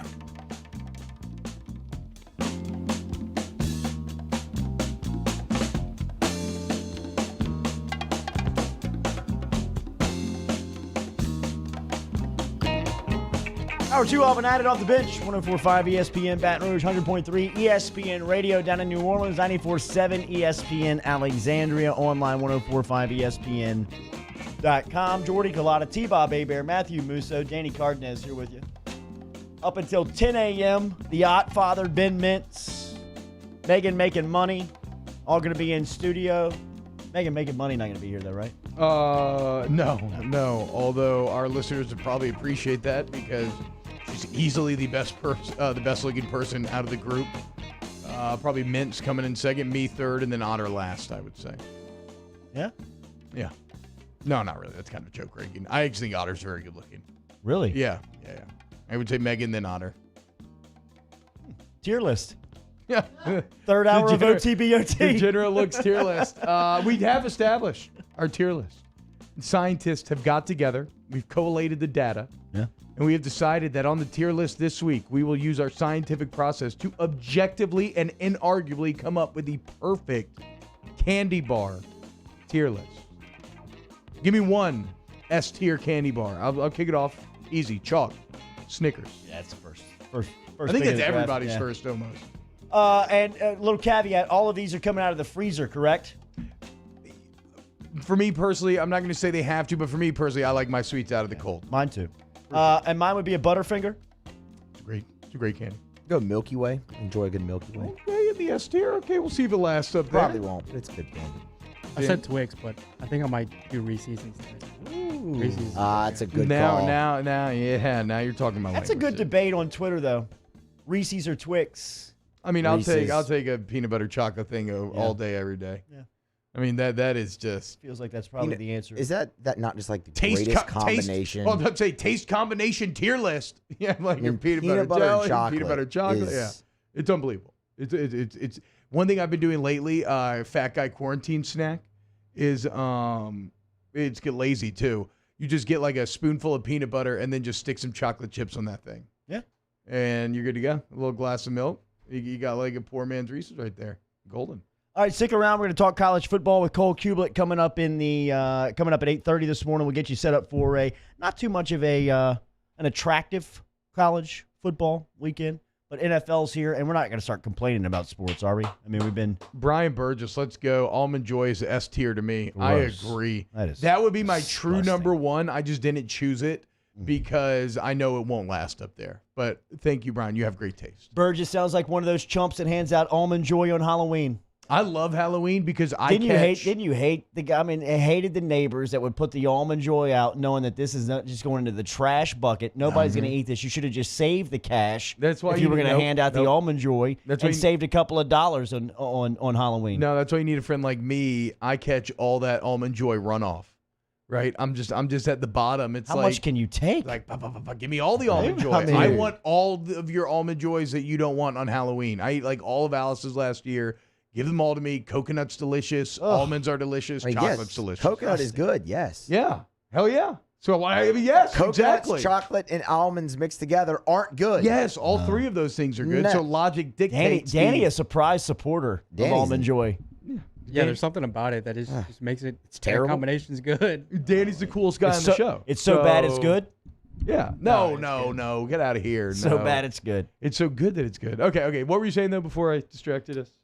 Fast Track Fries? No, we were talking about. Hey, the a lot of weekend. support coming out for Yeah. Fast Track Fries Should though be. in the YouTube chat and our text messages blowing up. So that I'm sad. I don't know. I feel like I've missed so wanna many great say- fries in my life. T, I want to say, so we got a field trip planned with the Landwas, and we're going down to their neck of woods next Wednesday. We're going to eat some catfish and Lutcher with Randy. On the way to Lutcher, now this is off the beaten path a little bit, but if you get off at Donaldsonville Sorrento, and help me out here, if you're in the YouTube Bayou Ford chat app, if you get off on Donaldsonville Sorrento, you Okay, go right, and I 182. believe you take that 44 to Sunshine Bridge. Uh-huh. I don't know what number that is, but that highway to the Sunshine Bridge, I want to say that there's a Texaco right at the base of the Sunshine Bridge that still has a fast track functioning and operating. Okay. I would love to get some confirmation on this, but to me, Fast Track when I was growing up was the best local fast food selection that we had. Musso, were you still? What is this, like were a you gas too station? young? Is it like attached to a gas station? Like It what was is not. It? There was a standalone on Segan. Okay, so it's Oh, just I think I might be too young. There it's was just a fast food place. There was a standalone on Segan. Yes, it was just a fast food Okay. place owned by a local businessman, Dr. Hill, who owns Carriages, who owns the entire shopping center that Wow. Carriages was in. A man- I mean, what yeah, a- what a very Renaissance wealthy, man. Very, What a very wealthy Renaissance man, dude. Very wealthy man. And his business partner, Mr. Richardson, his son was a schoolmate of mine at Parkview, and we would have open access to Fast Track. Oh, that sounds awesome. And we'd go to Fast Track all the time. The fries were incredible. They had a burger on the menu named the Big O. Oh wow, prescient. Right. Foreshadowing. Right. And just their burger was great. It sounds like you lived one of my fat kid fantasies, which is Raising Cane's on Drusilla What about it? was a Fast Track. Oh, okay. I was like, yeah. And? I was like, yeah, okay, Raising Cane, that's cool for sure. Rally's fries, bro. I used to dream about. People are saying that the Rally's fries are kind of like Rally's Fast Track. fries are fantastic. But yeah, I used to Very dream, comparable to Fast Track. I used to dream Those are my that favorite fries, the that like I had like a grandpa who owned Dippin' Dots, Oof. and that I would have a card in my wallet where I could walk around and just flash this card to get free Dippin' Dots. That was a dream. It sounds like you kind of lived that though with Fast Track a little Would bit. you rather? If you had one free card that you could get. You could flash anything, anytime to get that product. What would it be? I know I've said here and talk about how great the Popeyes chicken sandwich is, and it is, but it'd have to be Chick-fil-A for me. Probably it's not close. If we were talking fast food, stuff Just like anything. that. Oh, anything. I mean, like you're saying hard. Dippin' Dots. That's tough. Yeah. I mean, I'm not talking anything. Like, keep it in perspective. You know what I mean? But like food, Dippin' Dots, snacks, something like that. If you just flash the card, you could get Dippin' Dots on demand. Right? Hell yeah. I mean, I'd probably take Dippin' Dots still. That sounds fantastic. I would love that. Bro, you know what I feel like I could eat at any point during the day, at any time, if you offered to me, I would never say no? Frozen grapes. I still haven't had them. I love them. I love them. I still haven't had I them. have fallen in love with frozen grapes this summer. I will eat them at any point. Danny's nodding his head. He's in. Coolest guy on the show. Danny, you in? Yeah, we just used they're great. Yeah, I told you. Danny's agreement as I disagree with the Almond Joy, though, take. I disagree with the Almond Joy take. I have Omar Zwani in the chat saying that Josh Hart has a Chipotle burrito card. That I would love a burrito card to any place. It doesn't matter where, which place. But yeah, you don't like burritos? I don't like burritos. I mean, I am hearing from people inside my text message that I haven't heard from in a decade. What up, Eric Schmokey? I hadn't heard from you in a long time. And all it's about is about Smokey. I know Fast Track. about old Smokey. Old 420 Smokey. That dude's crazy. All right, so I know lots of nothing sound- about yes, this guy, easy, by the bro, way. easy, Let's bro. be painfully clear. Easy, bro. His last name is Smokey, so obviously I'm going to make that joke. Might be on brand, though. We got a ton of Sean Payton and Alvin Kamara sound. We're going to play that next. Off the Bench with Jordy Culotta and T-Bob Hebert. ESPN Baton Rouge, New Orleans, Alexandria. Daily, we're brought to you by All-Star Toyota. Remember, All-Star Toyota of BatonRouge.com. You can get in touch with them or stop in and see them. Great showroom as they are located on the corner of Goodwood and Airline. Whip in there. Great service department. I see text messages coming over from Smokey right now. Remember, online, All-Star Toyota of BatonRouge.com. Great selection. Yes. Great process. Help me, T. They guide you through the entire thing, right? For God's sakes. When I started the new car purchasing process, I was super overwhelmed. Because I didn't know where to start. I kind of knew that I wanted to maybe go the minivan route. But Richard and Lee and everybody and Aaron and everybody over there at All-Star Toyota, they kind of held my hand through, right? They made it super simple. They perfectly fulfilled my needs. They did the murdered out Mini that I wanted custom. That they are the best. So let them be your guide. Take advantage of these September deals. Again, 0% APR financing for 72 months on the 2020 Tundra. Go to allstartoyotabatonrouge.com today.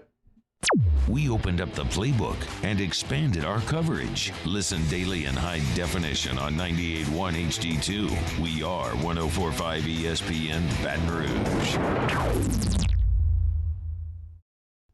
Do you know someone who sets a good example for all of us to follow? Someone who, without being asked, shows leadership, selflessness, and service to their community? We believe that's the definition of a good citizen, and so does Citizens Bank and Trust. So, if you know someone that sounds like what Jordy was just describing, nominate them to be your good citizen, and they'll have a chance to win $500 from Citizens Bank and Trust. Plus, we'll mention him right here on the show. So go to citizensbankandtrust.com for more details and nominate your good citizen. At All-Star Toyota, you get it all. If you're in the market for an all-new Toyota vehicle, come see our friendly and knowledgeable sales team at All-Star Toyota. Located in Baton Rouge at the corner of Airline and Goodwood, we've been serving our community since 2005 by offering a large selection of new Toyota cars, trucks, and SUVs. Get behind the wheel of your dream car and take a test drive at All-Star Toyota today.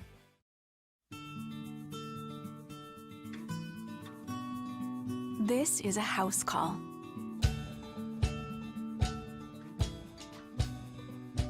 This is a test result. This is a prescription refill. This isn't just more convenient care, it's more advanced care. This is innovating healthcare. Start your virtual visit today at Auctioner Health.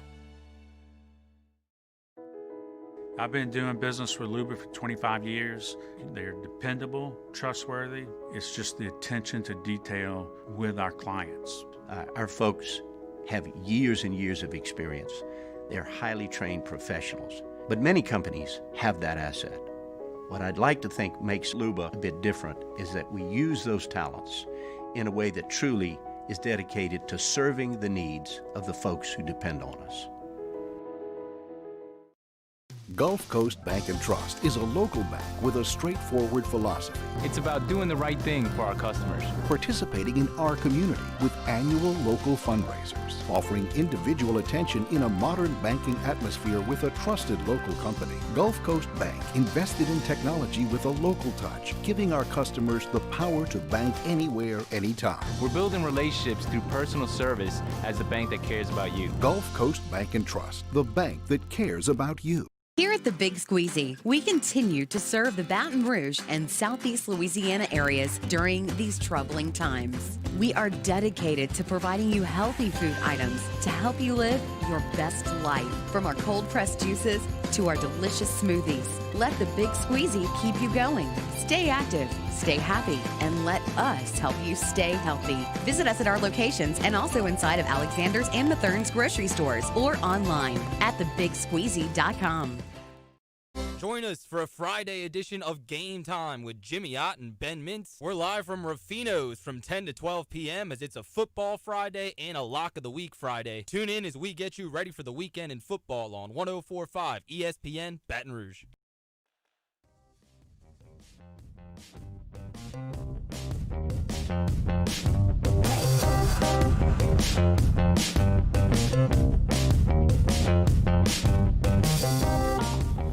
All-Star Toyota presents Off the Bench with Jordy Collada and T-Bob Hebert. ESPN Baton Rouge, New Orleans, Alexandria.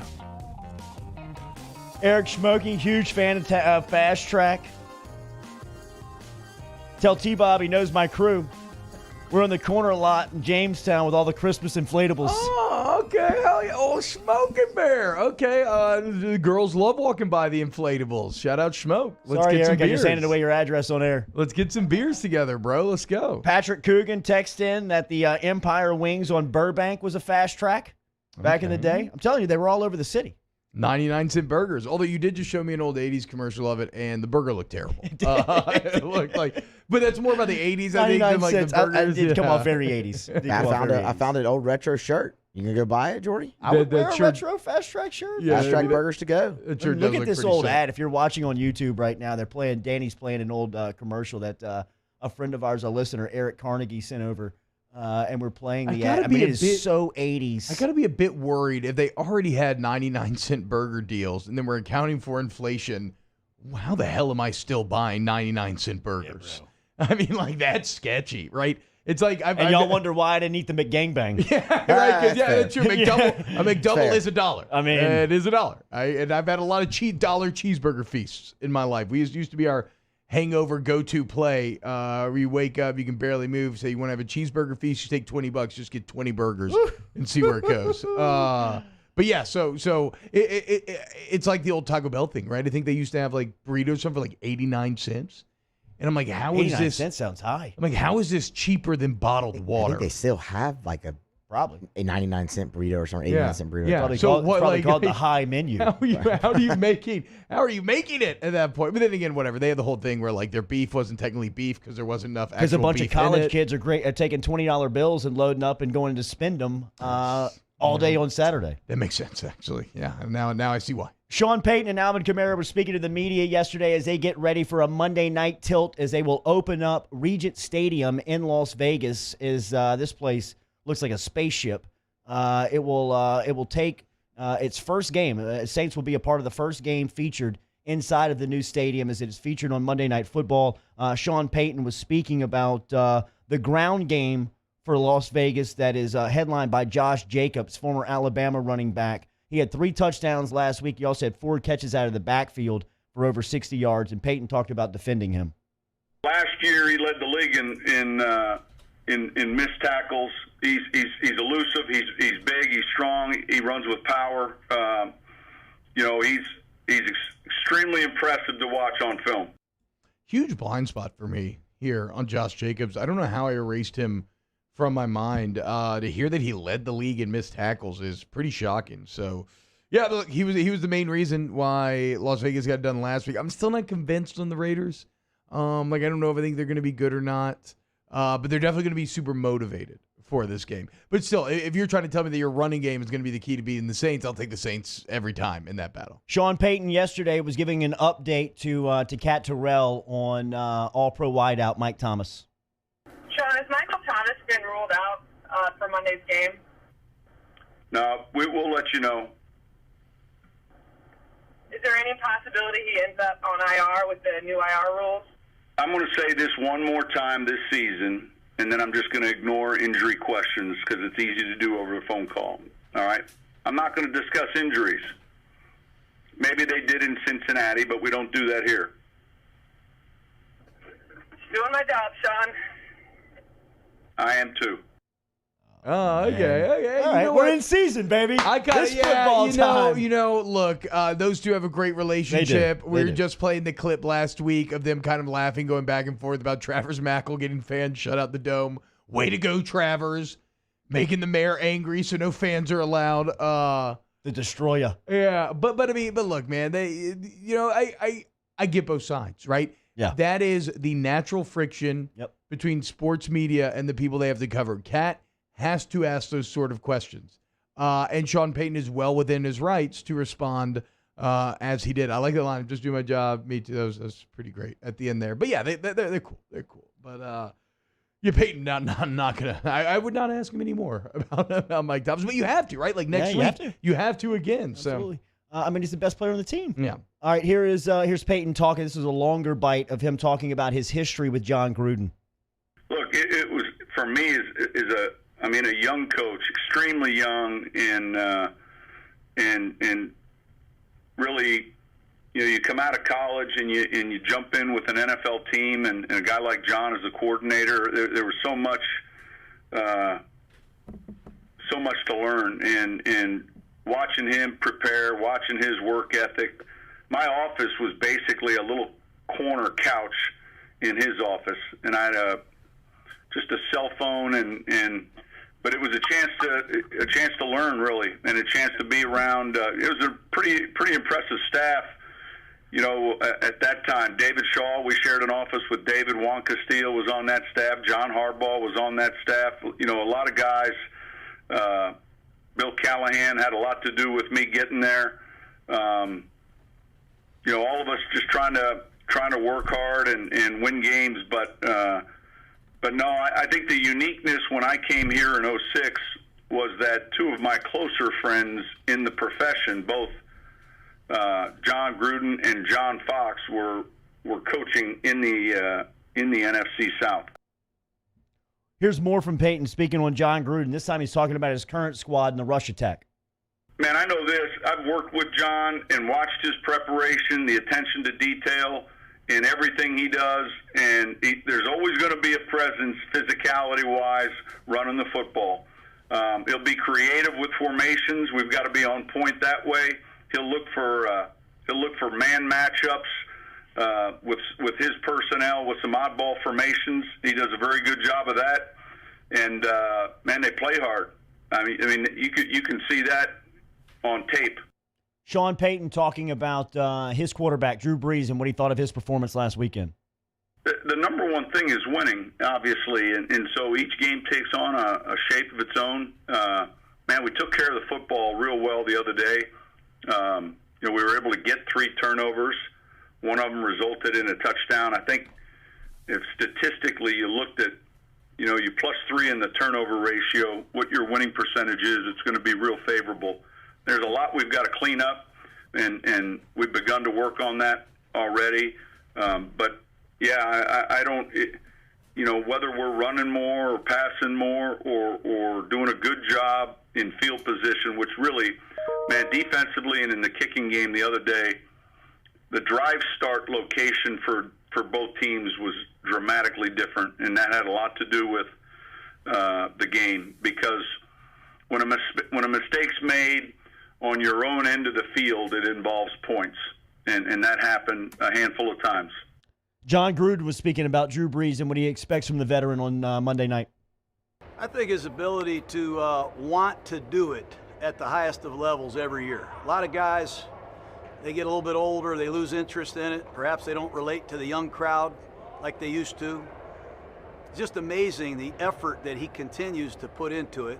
I think it starts there physically, mentally. He's always into it at the top of his game. He sacrifices more than people realize. And he is one of the all-time top 4 or 5 competitors I've ever met in my life. And that's about the best compliment I could give anybody. I mean, yeah, I would say so. If Gruden saying that about you, I mean, what he's talking about there is just so true in terms of Breeze and all these, Brady, the true guys who become transcendent. I mean, their obsession. Well, that's what it is. It is all consuming the amount of work that these guys put in, and you see the dividends that work then pays on Sundays. Here is Gruden speaking about Breeze in the pocket. He's like a race car driver. Some of these guys can drive up to 200 miles an hour and handle a car. It's a physically exhausting thing to do, but he's just back there. He has an incredible amount of experience and presence in the pocket. He just knows where everybody is. He knows how to get out of trouble with protection changes, throwing the ball away.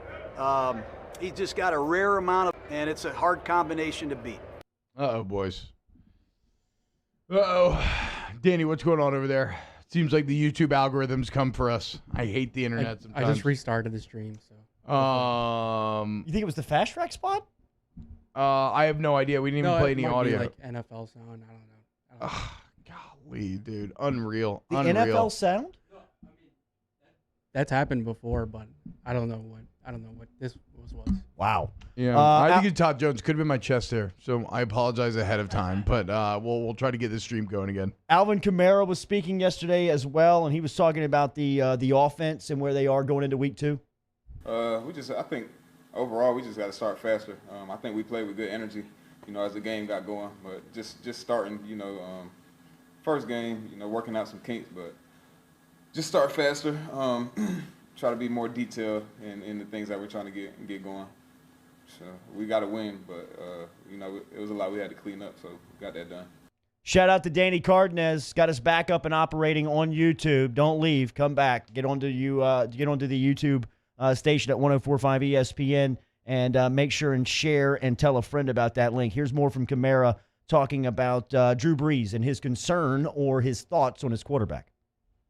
I think I'm not worried about Drew's passing yards. Like we've been saying, I think a couple people said it after the game, including Sean, including myself. I think we just had a slow offensive day. Just kind of working some of the kinks out. Getting re-locked in on the details. It's game 1, so those are when some of those mistakes happen. And luckily thankfully we were able to win. But we got it cleaned up, and these guys stepping up. Obviously. We got new guys, we got young guys, we got guys that are, like I said, new guys. They're locked in. They know what's going on. They know what they have to do. They're focused. We're focused on details, a lot of details this week, and they'll be ready to do what they got to do, step up and assist Drew. And I'm not worried about his passing yards. He's gonna be able to do what he has to do. I mean, you look at last year, what Las Vegas was able to do what the Panthers were able to do against the Raiders in terms of Christian McCaffrey's success. You would have to look at Alvin Kamara this Monday night and expect him to have a big game. Alvin Kamara talking about the next man up mentality with Mike Thomas down. Every week, we're only on week 1, but every week, guys are ready to play. I'm fortunate with Mike. We don't know the status, but. It's a next man up mentality. Guys in practice, they're working hard. Everybody takes a pride in knowing what to do, in case somebody goes down. Drew went down last year. I went down. It is what it is. You got to keep moving. Yeah, I mean, that's it. And sorry. Was that? Go ahead. Well, I was just going to say, so we've been talking a lot about who has to step up most. Obviously, Kamara. We mentioned Jared Cook as well because he's quickly looking like maybe Breeze's favorite target past Mike Thomas. But how about Taysom Hill, right? Do you make way more of a Taysom Hill package in this game plan? I mean, you've already extended his reps, it seems like, year by year.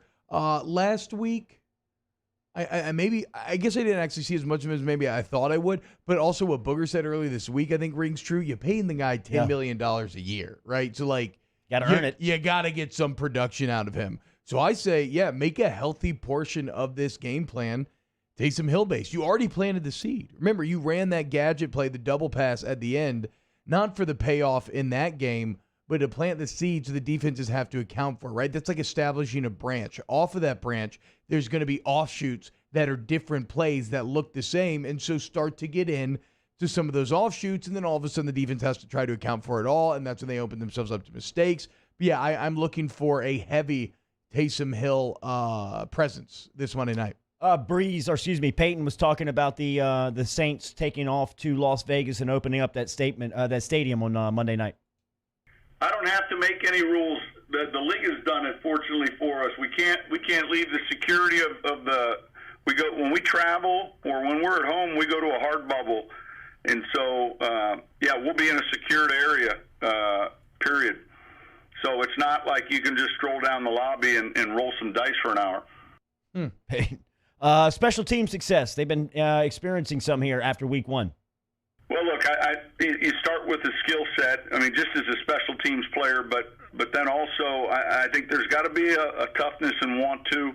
And then from a coaching perspective, it's guys that are creative, guys that are going to look each week for matchups and look each week maybe for an edge, because all three of these phases we're spending crazy amount of hours looking for ways to win football games, and so we spent a lot of time on these situations, kicking off from the 50-yard line after a penalty. We worked that 3 or 4 different times in training camp, and fortunately we get a fumble and we're there to recover it. So it's the attention to detail, I think, and the ability to teach it. One other note on special teams, a guy who's key to that success, Deontay Harris, is also another guy that I could see having an expanded role in the Mike Thomas void. Yes, in the offense. He is your best deep threat. There were multiple camp stories about deep plays that he made, whether it's with Breeze or Winston. Let's see if Deontay Harris doesn't play a big role Monday night. Cole Kublik next. Off the bench with Kalana and T-Bob. Daily, we're brought to you here by Central Plumbing Company. Online, centralplumbing.org, 925-8552. Remember, if you need residential or commercial plumbing services, you can get in touch with Central Plumbing Company. This morning, online, centralplumbing.org. They can help you with a full-service generator. They can sell and install that for you. Online, centralplumbing.org. Centralplumbing.org, centralplumbing.org. Obviously, your plumbing one-stop shop, right? It's called Central Plumbing for a reason. They've been at it for over 40 years. Okay, y'all? That means that you can't come up with any problem that they don't immediately know how to solve. So whether you have a brand new house, something breaks down that sucks, you have an old house with character that breaks down, they can fix it all because they've seen it all. It's not just residential either. If you have a big office building and you need your plumbing needs met for your business or whatever, they have the correct insurance paperwork and personnel to do so. Flat rate pricing. Great warranty to give you peace of mind. Licensed, bonded, and insured. Go to centralplumbing.org, centralplumbing.org. Football is back. Tune in Sunday for a full day of NFL coverage starting at noon with the Cowboys and Falcons, followed by the Chiefs Chargers at 3:25 and Patriots Seahawks at 7:20. Then, Monday Night Football, the Raiders host the Saints. The NFL lives on 104.5 ESPN Baton Rouge. This isn't just another day. It's so much more.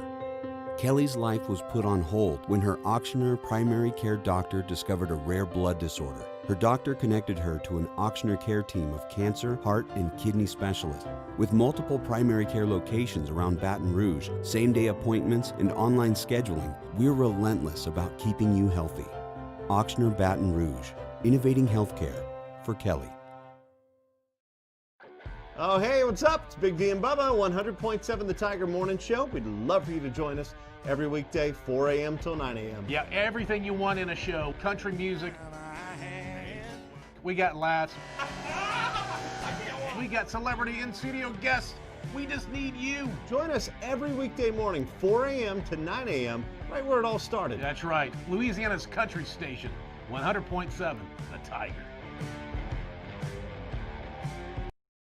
Gulf Coast Bank and Trust is a local bank with a straightforward philosophy. It's about doing the right thing for our customers. Participating in our community with annual local fundraisers. Offering individual attention in a modern banking atmosphere with a trusted local company. Gulf Coast Bank invested in technology with a local touch, giving our customers the power to bank anywhere, anytime. We're building relationships through personal service as the bank that cares about you. Gulf Coast Bank and Trust, the bank that cares about you. ServiceMaster Elite create clean, disinfected work environments. As a local business, we take pride in serving the New Orleans and Baton Rouge areas. Our cleaning protocols follow CDC and OSHA standards for healthcare settings, offices, senior living, restaurants, and industrial plants. Contact ServiceMaster Elite to get your operation ready for reopening with germ disinfection cleaning. ServiceMaster Elite, the trusted choice in professional cleaning since 1996. To all of our heroes working on the front lines of this COVID-19 pandemic, your bravery and selflessness represent the very best of us, and we want to say thank you. I'm asking everyone around the state to join me in celebrating the heroism of our healthcare professionals on the 19th of every month at 1900 hours, that's 7 p.m. Write a note of appreciation, make plans to donate to charitable organizations, or say a prayer. To learn more, visit 19thanks.org. Thank you, and God bless. At All-Star Toyota, you get it all. If you're in the market for an all-new Toyota vehicle, come see our friendly and knowledgeable sales team at All-Star Toyota. Located in Baton Rouge at the corner of Airline and Goodwood, we've been serving our community since 2005 by offering a large selection of new Toyota cars, trucks, and SUVs. Get behind the wheel of your dream car and take a test drive at All-Star Toyota today. Yo, join us for a TGIF edition of Hanging with Hester and Handy presented by Richard's Honda from noon to 3. Richard Dick Dixon makes his return in studio with us for an hour on 104.5 ESPN Baton Rouge.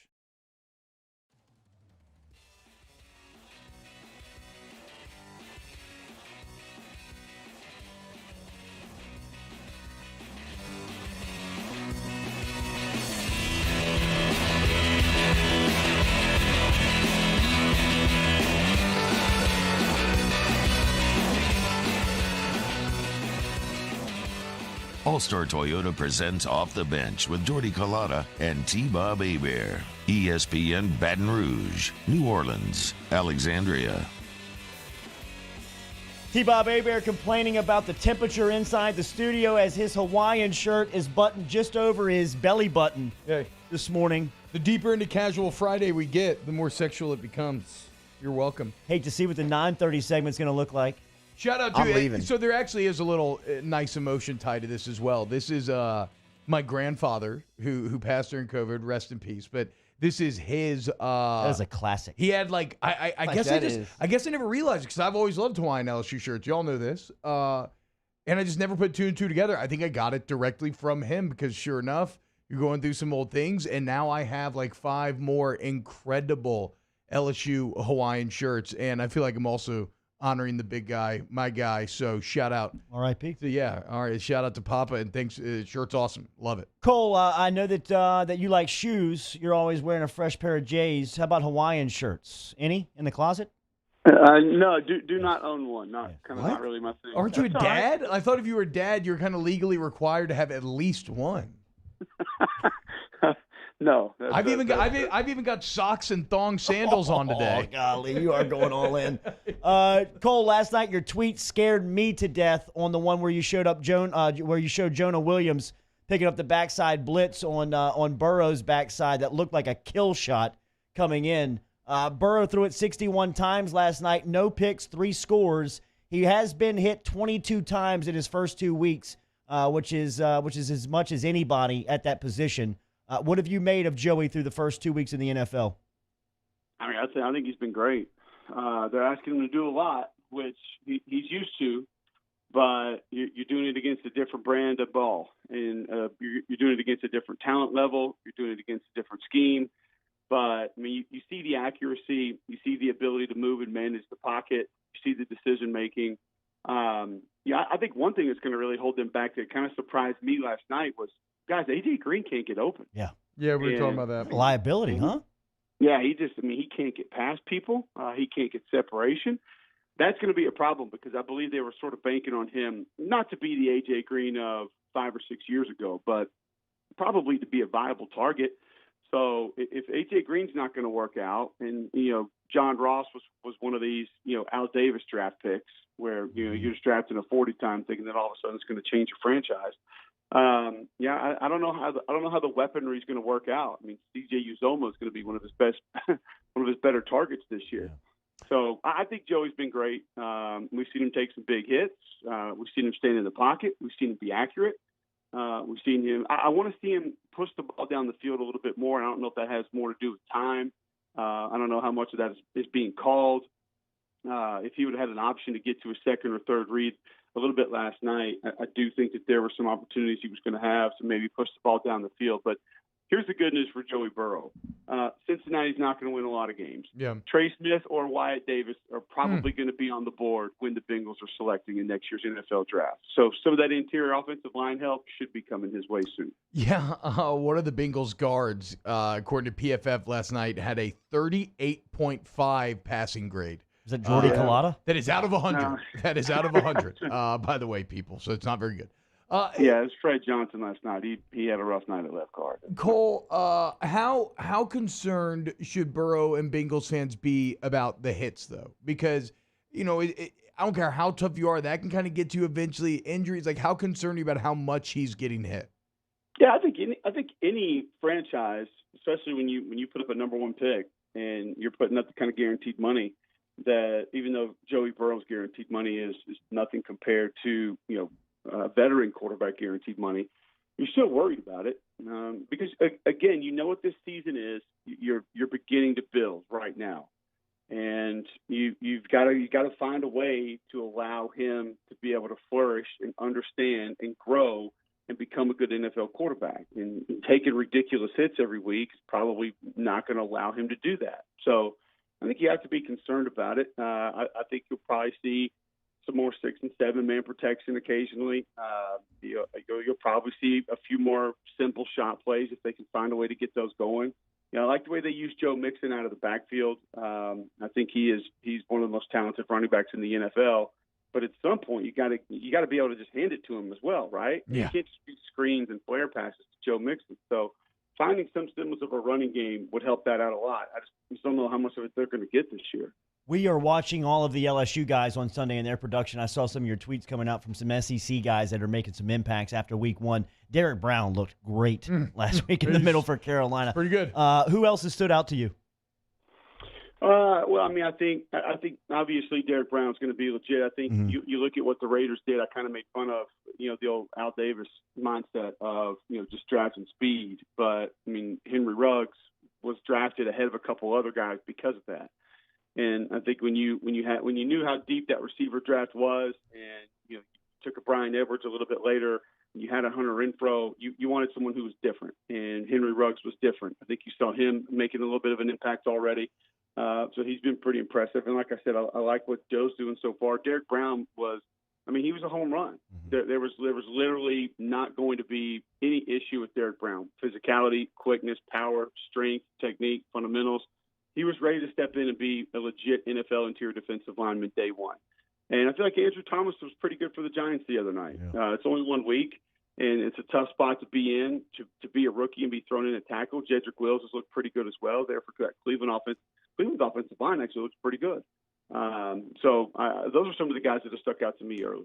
Cole, last week you were on the call for UL Lafayette, the Raging Cajuns, traveling up to Ames and really just kind of beating Iowa State from start to finish. They look like the better team.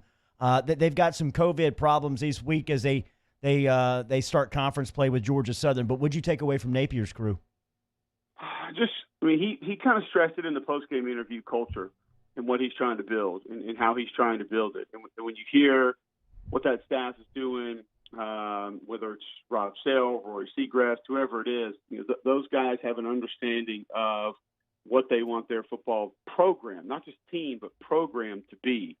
And they're building it like a Power 5 program. That's where the emphasis and the focus is.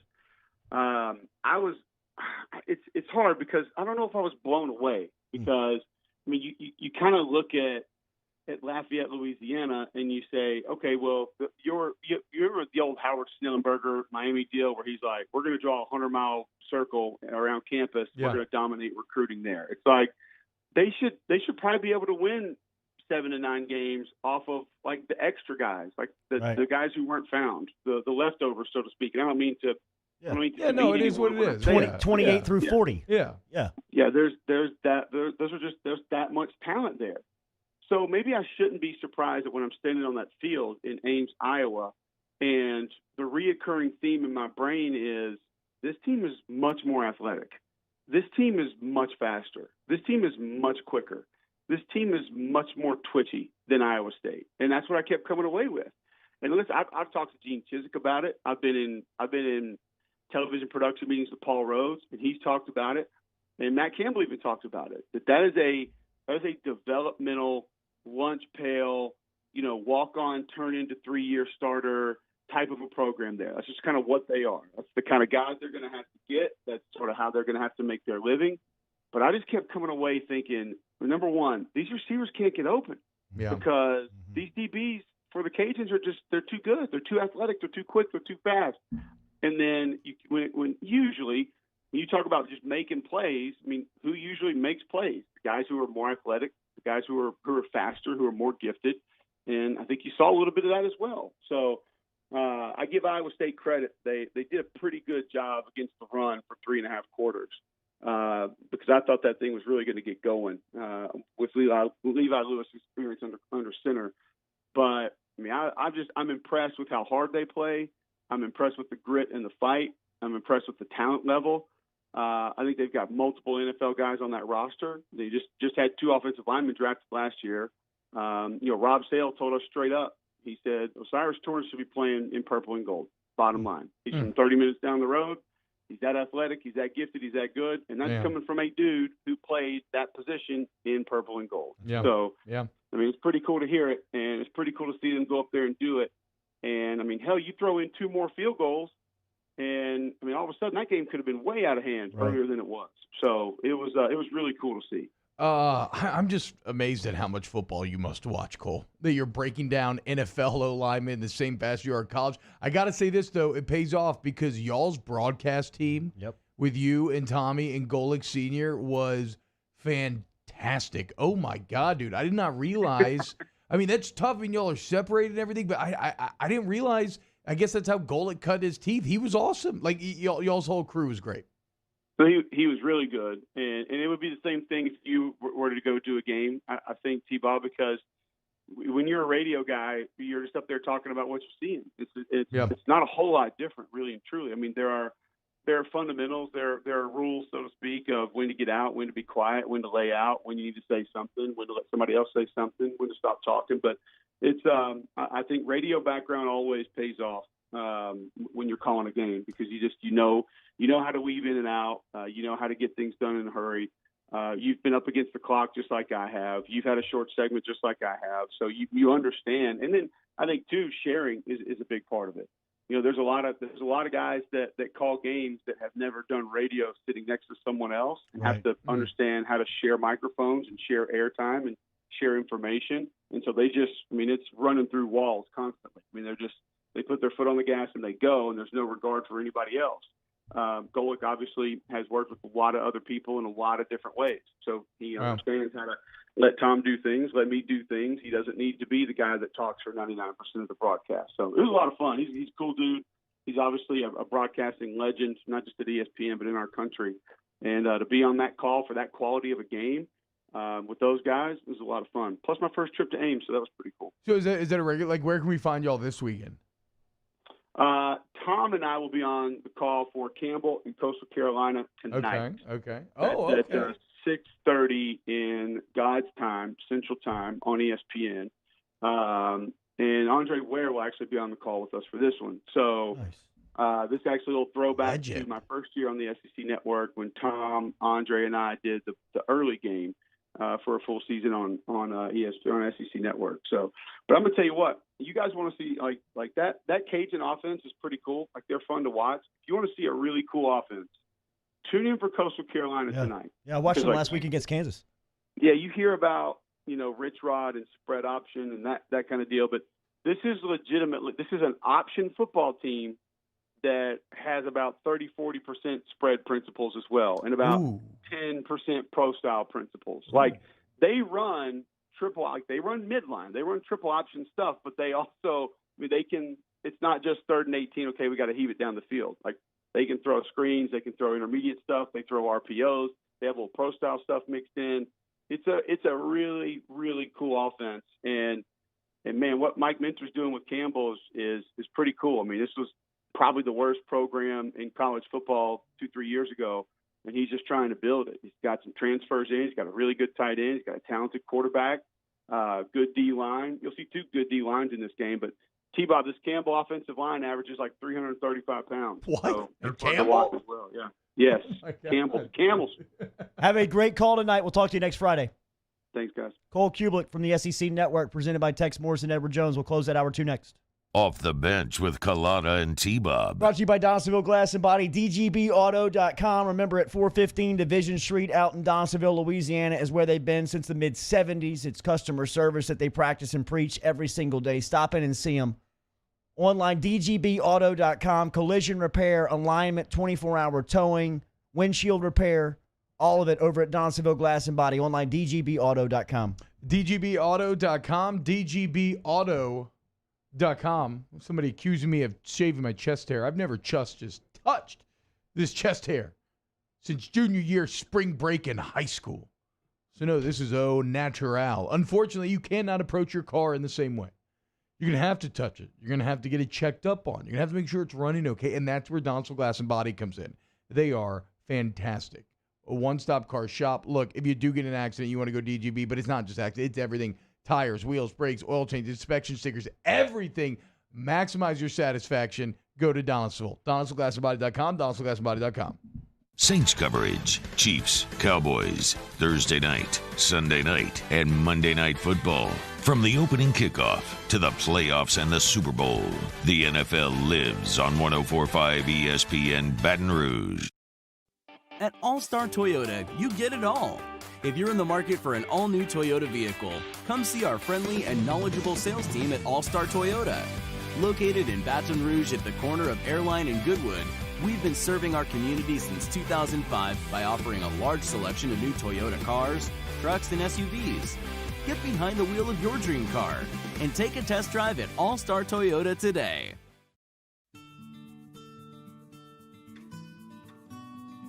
This is a house call.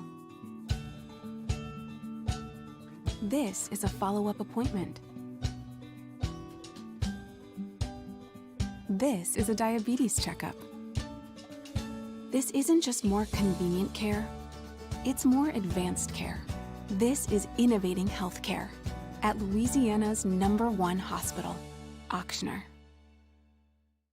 Gulf Coast Office Products is a nationally recognized Savin office equipment dealer based right here in Louisiana. Over 100 employees strong, Gulf Coast has the boots on the ground to support all vertical markets, from education, engineering, legal, and finance. With the latest in office technology, from desktop to production segment units, Gulf Coast and Savin have the perfect fit for you.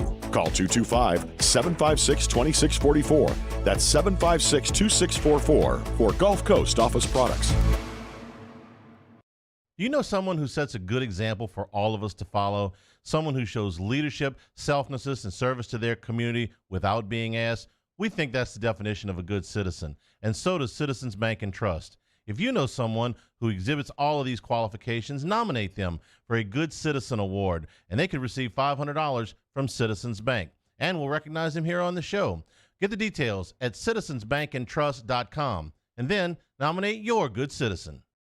Are you a licensed contractor? There's lots of good contractors in Louisiana doing work the right way, but unfortunately, too many unlicensed contractors are working outside the licensing requirements. Working as a contractor in Louisiana requires a license for the company doing the work.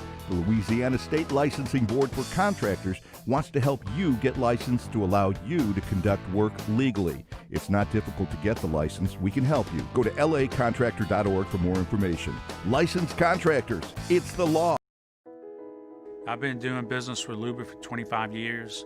They're dependable, trustworthy. It's just the attention to detail with our clients. Our folks have years and years of experience. They're highly trained professionals, but many companies have that asset. What I'd like to think makes Luba a bit different is that we use those talents in a way that truly is dedicated to serving the needs of the folks who depend on us. Gulf Coast Bank and Trust is a local bank with Join us for a Friday edition of Game Time with Jimmy Ott and Ben Mintz. We're live from Rufino's from 10 to 12 p.m. as it's a football Friday and a Lock of the Week Friday. Tune in as we get you ready for the weekend in football on 104.5 ESPN Baton Rouge.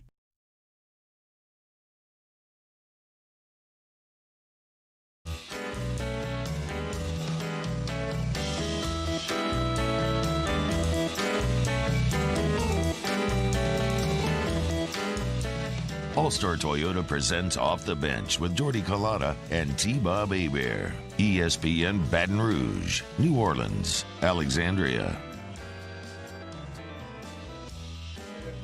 All right, welcome back off the bench. That's where you get your recruiting from. Yeah. Your old No man. doubt. I We're mean- talking about an old, so Scott, our guy Scott Scott, Dice. in the YouTube chat, I can't get over the fact I learned that he's 6'7", 275. Like somebody else said, he's like a real-life Braun Strowman. Apparently, he played on for your dad in like in eighth grade. and he was about 6'4". And he had 2 6-footers. And this was like a Catholic, so this was St. Jude. Okay. In like the mid-90s. That's where the recruiting comes from. Yep. I mean, that's why the Bulldogs rolled last night. Absolutely. That's Big who you one for the learn from. Bulldogs this week. I'll be talking a lot more trash if we can play like we did last week, next week like we did last night. Speaking of last night, T, I was out at the park, and it's crazy how many people you'll run into that would just give you some tidbit about the show, right? Yeah, I mean, like, yeah, it's yeah, kind of for crazy. sure, for sure. So the guy that I coach with is Grant Fowl. His son, Cohen Fowl, is on the squad, and great family, and he's been helping me coach for a long time.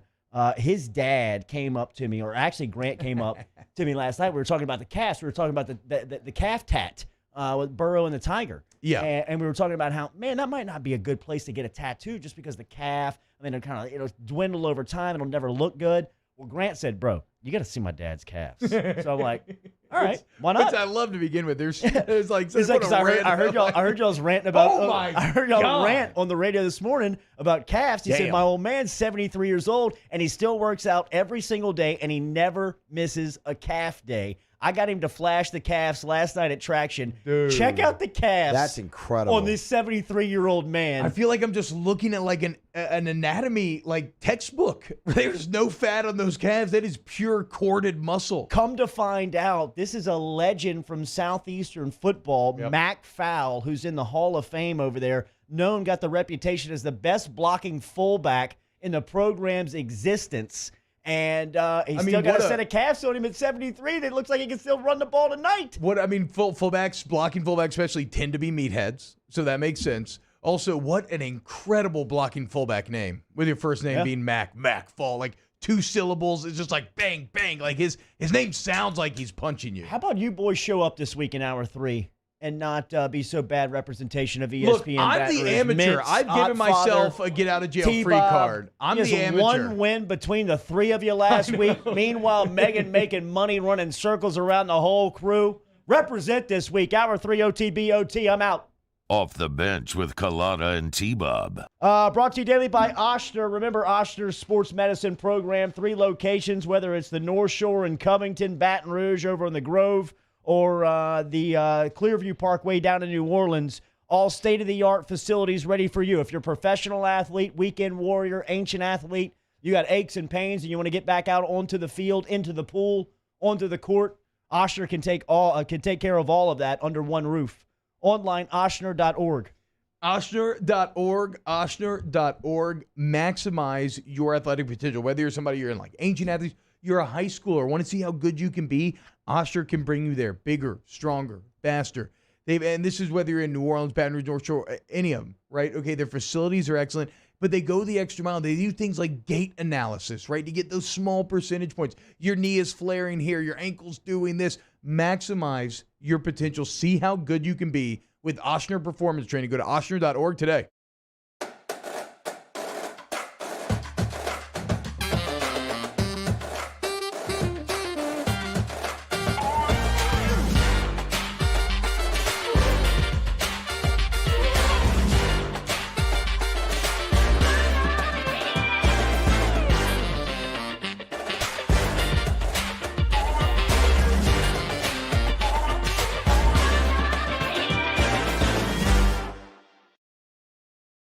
Gulf Coast Office Products is a nationally recognized Savin office equipment dealer based right here in Louisiana. Over 100 employees strong, Gulf Coast has the boots on the ground to support all vertical markets from education, engineering, legal, and finance. With the latest in office technology from desktop to production segment units, Gulf Coast and Savin have the perfect fit for you. Call 225-756-2644. That's 756-2644 for Gulf Coast Office Products.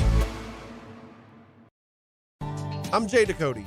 I grew up learning how to cook at LSU tailgate parties and right in my own backyard. And I created JD's Louisiana Products to bring that Louisiana flavor to you at home for your backyard cookout. JD's Louisiana barbecue sauce, Louisiana molasses mustard, spicy and sweet barbecue rub, and more are available at your local supermarkets or by logging on to jducote.com/shop. Put in promo code CST for 25% off at checkout.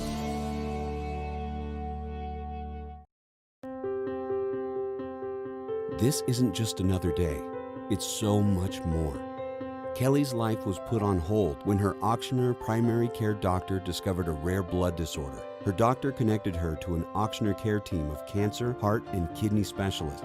With multiple primary care locations around Baton Rouge, same-day appointments, and online scheduling, we're relentless about keeping you healthy. Auctioneer Baton Rouge, innovating healthcare for Kelly. Gulf Coast Bank and Trust is a local bank with a straightforward philosophy. It's about doing the right thing for our customers. Participating in our community with annual local fundraisers, offering individual attention in a modern banking atmosphere with a trusted local company. Gulf Coast Bank invested in technology with a local touch, giving our customers the power to bank anywhere, anytime. We're building relationships through personal service as the bank that cares about you. Gulf Coast Bank and Trust, the bank that cares about you. ServiceMaster Elite create clean, disinfected work environments. As a local business, we take pride in serving the New Orleans and Baton Rouge areas. Our cleaning protocols follow CDC and OSHA standards for healthcare settings, offices, senior living, restaurants, and industrial plants. Contact ServiceMaster Elite to get your operation ready for reopening with germ disinfection cleaning. ServiceMaster Elite, the trusted choice in professional cleaning since 1996. To all of our heroes working on the front lines of this COVID-19 pandemic, your bravery and selflessness. Hour is brought to you by Spencer Callahan Injury Lawyers.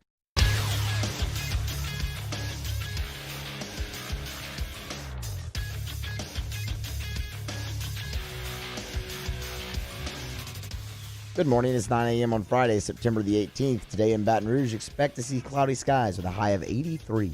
In case you missed hours 1 or 2 of the show, you can catch that up at the on-demand section, 1045ESPN.com. Brought to you by Carriages. Coming up today on OTB OT, the Yacht Father Jimmy Yacht, Ben Mintz, and Megan making money square off at 9:30.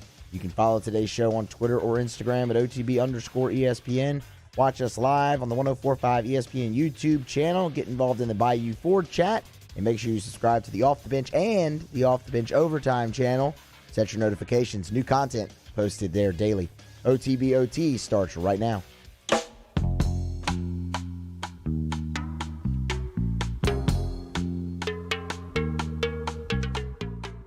All-Star Toyota presents Off the Bench with Jordy Collada and T-Bob Hebert. ESPN Baton Rouge, New Orleans, Alexandria.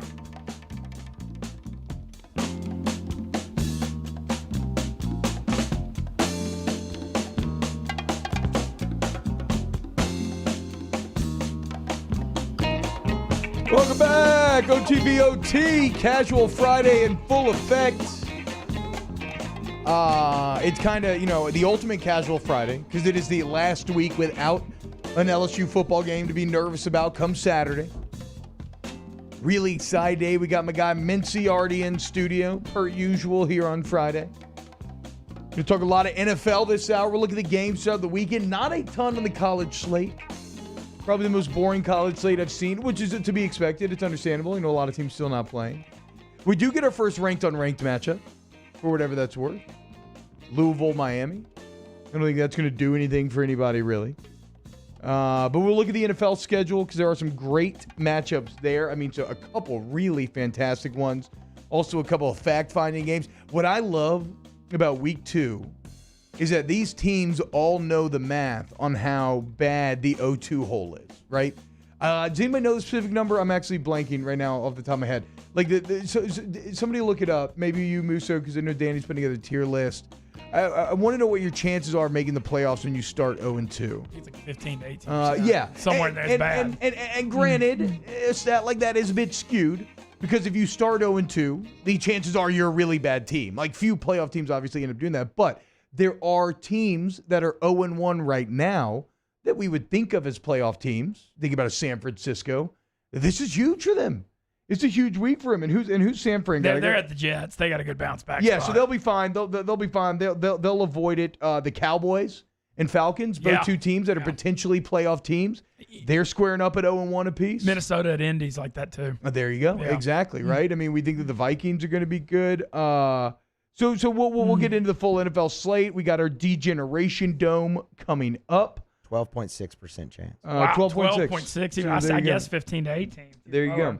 So it's tough out there. A lot of 0-1 teams, and they can't approach it that way. They very much have to approach it as like, they whatever. This is just the task at hand. It's the game. We're not looking for it. We don't care about statistics, blah, blah, blah, blah, blah. But we can look at it that way. And so a lot of teams on the line here early on. Think about Panthers, Bucks, right? Two teams in the NFC South trying to be relevant, especially if you're the Tampa Bay Buccaneers. You got to have this one this Sunday. Mincy, what's going on, dude? How was last night at the Pearl? It was fun, man. We've got a great Thursday night thing going at Jolie Pearl. Had a solid crowd last night. Great, lively atmosphere. I was feeling the old college days. They had dollar shots on Joe Burrow touchdowns, and so I didn't participate, but there was definitely some people getting a little loose in there. Yeah, and man, a whole lot of fun. I appreciate Joey Pearl for hosting us, and I think we got a great Thursday night thing going there. Hell yeah. What's next Thursday? Yeah, next Thursday's Dolphins Jaguars. So I don't know if that's quite going to be Joe Burrow. I don't know if that's quite going to be Joe Burrow night, but we're still going to have 2-for-1 beer and great oyster specials. Dolphin, yeah, you're going to have some sort of specials to get him in the door for Dolphins Jaguars. But that's awesome, man. So Thursday nights, you can go hang out with the Game Time crew. We're gonna need a tier list as well this hour. As we are probably next time, we're going to dive into some candy bar rankings. Okay, we're going to do the science as we always do and come up with the most objective, badass list possible. Todd Jones saying he wants Megan to be in the studio. Maybe one of these Degeneration Domes will get her in here, but we'll have to wait and see. Todd, are you Mintz is not doing it? I'm not quite as good on the eye candy. I'm not quite as good to look at. Me and Mintz aren't doing it for you? What are you talking about here? Are you even watching on YouTube? You should be if you're not. Okay, Mitch, let's look forward to this NFL Week 2 matchup. And not from a gambling perspective. Okay, no. We got a lot of stories. Just from like a fun, what are you into? What are you watching? I'll go ahead and start. The game that jumps off the page to me, there's two, but the one that I ultimately just jumps off the page is Pats Seahawks. Oh, that's fascinating. I mean, right, dude? Are you kidding me? Belichick, Carroll, Cam versus Russ. Jamal Adams, Stephon Gilmore. I mean, it's just like superstars, legendary coaches. Both 1-0 looked really solid in week one. The Seahawks, I think, look better than the Pats. But yeah, I cannot wait for that game. And it's Sunday Night Football, primetime, even better. Cam Newton, let's go. No, I love that matchup too. And just curious to see how Cam looked good week one, running the ball at 15 carries for 75 yards, 2 touchdowns. Curious to see how that goes. Can he sustain that? He's saying he can. He's saying that that's what he does. Can he sustain that, do you think? Maybe for one. I think so. I think it's possible. Okay. I think it's possible. They do need to monitor it, not overdo it the first 6-7 weeks. Save it for the cold weather stuff later in the year. But fascinating matchup with Cam and Russell Wilson. As you said, the coaching matchup with Belichick and Pete Carroll. And we got to talk about Jamal Adams last week. Bruh. Oh I mean, my that God, defense, legit. I mean, they jumped from, kind of mediocre to that next tier just off him. Yeah, it's so it just reinforces how broken and dumb the New York Jets are.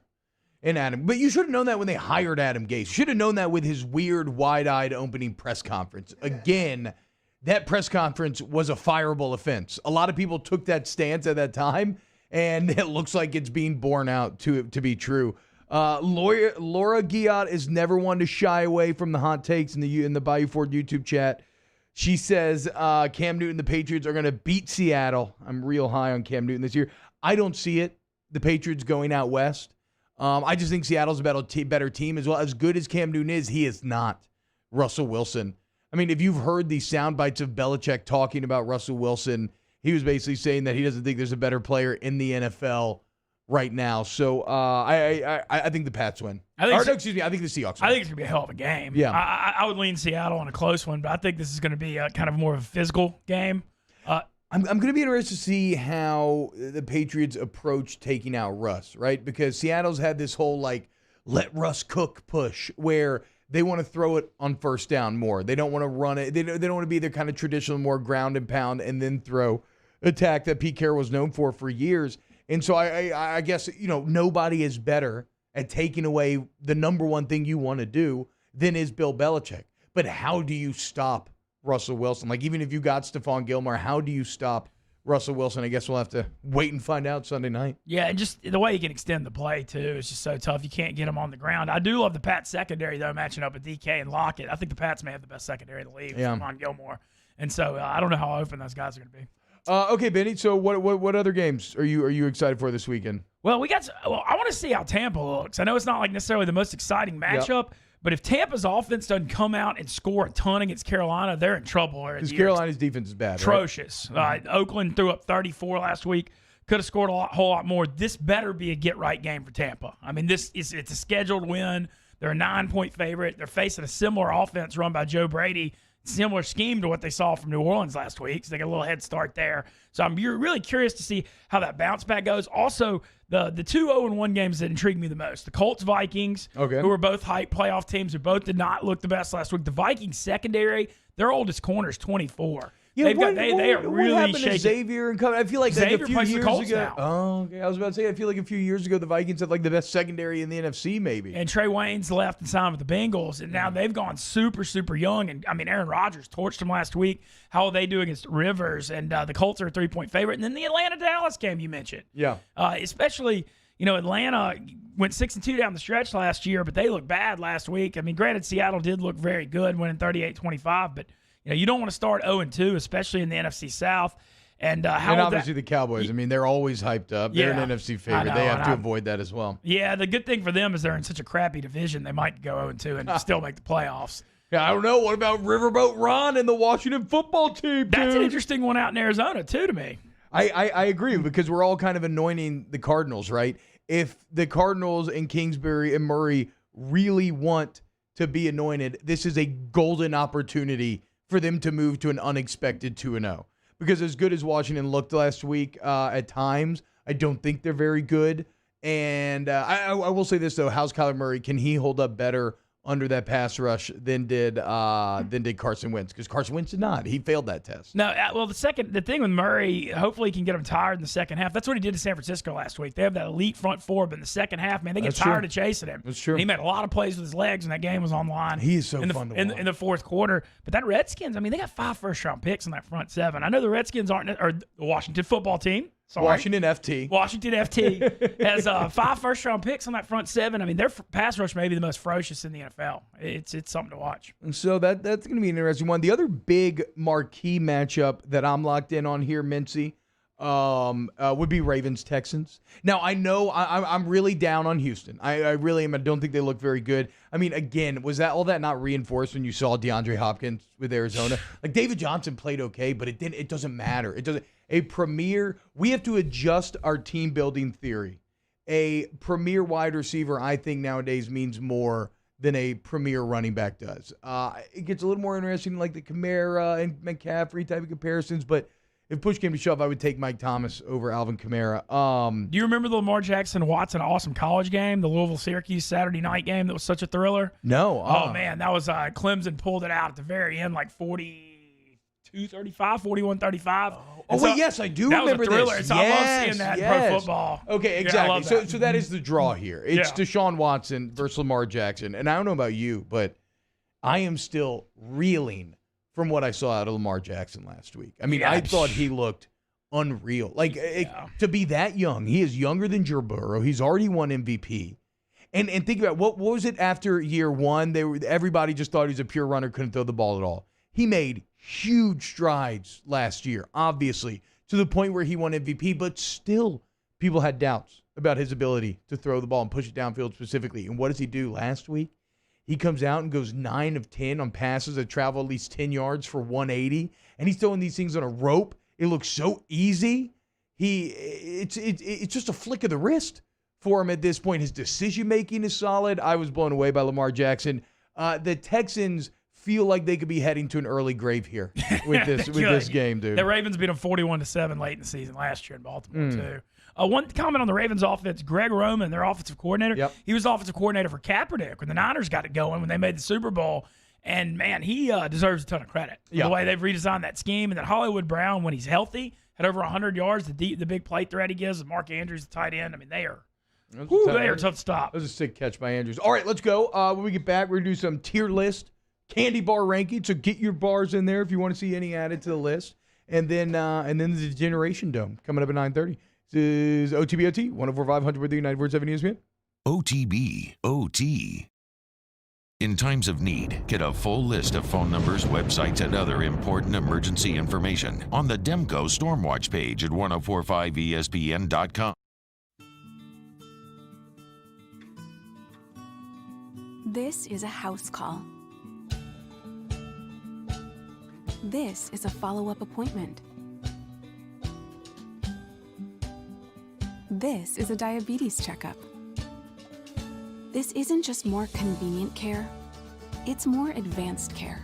This is innovating healthcare at Louisiana's #1 hospital, Ochsner.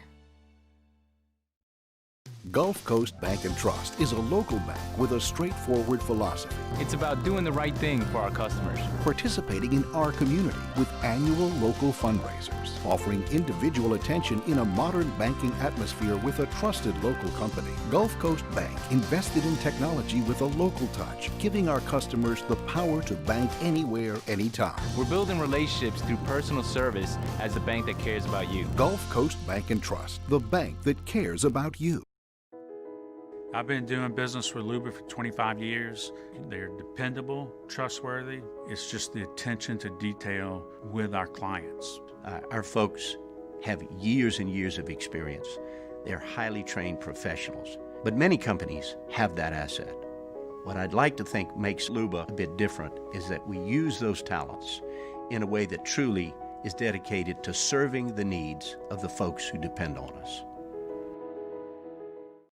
Are you a licensed contractor? There's lots of good contractors in Louisiana doing work the right way, but unfortunately, too many unlicensed contractors are working outside the licensing requirements. Working as a contractor in Louisiana requires a license for the company doing the work.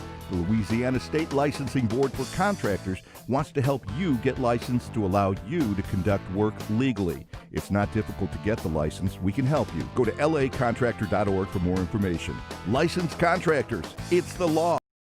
Do you know the proper way to prevent the spread of COVID-19 in your office? We do. We're Jani-King, a leader in the cleaning industry for over 30 years, and we've developed comprehensive programs to address proper cleaning and disinfection. We have experience in applying disinfecting programs in hospitals, office buildings, schools, and other venues. Now we're ready to help and able to assist customers that need disinfecting services. Jani-King, the king of clean. Gulf Coast Office Products is a nationally recognized Savin office equipment dealer based right here in Louisiana. Over 100 employees strong, Gulf Coast has the boots on the ground to support all vertical markets from education, engineering, legal, and finance. With the latest in office technology from desktop to production segment units, Gulf Coast and Savin have the perfect fit for you. Call 225-756-2644. That's 756-2644 for Gulf Coast Office Products.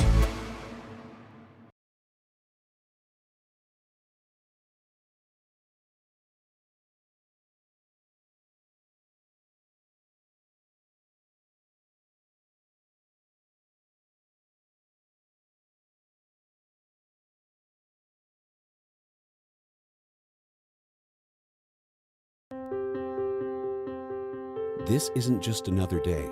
It's so much more.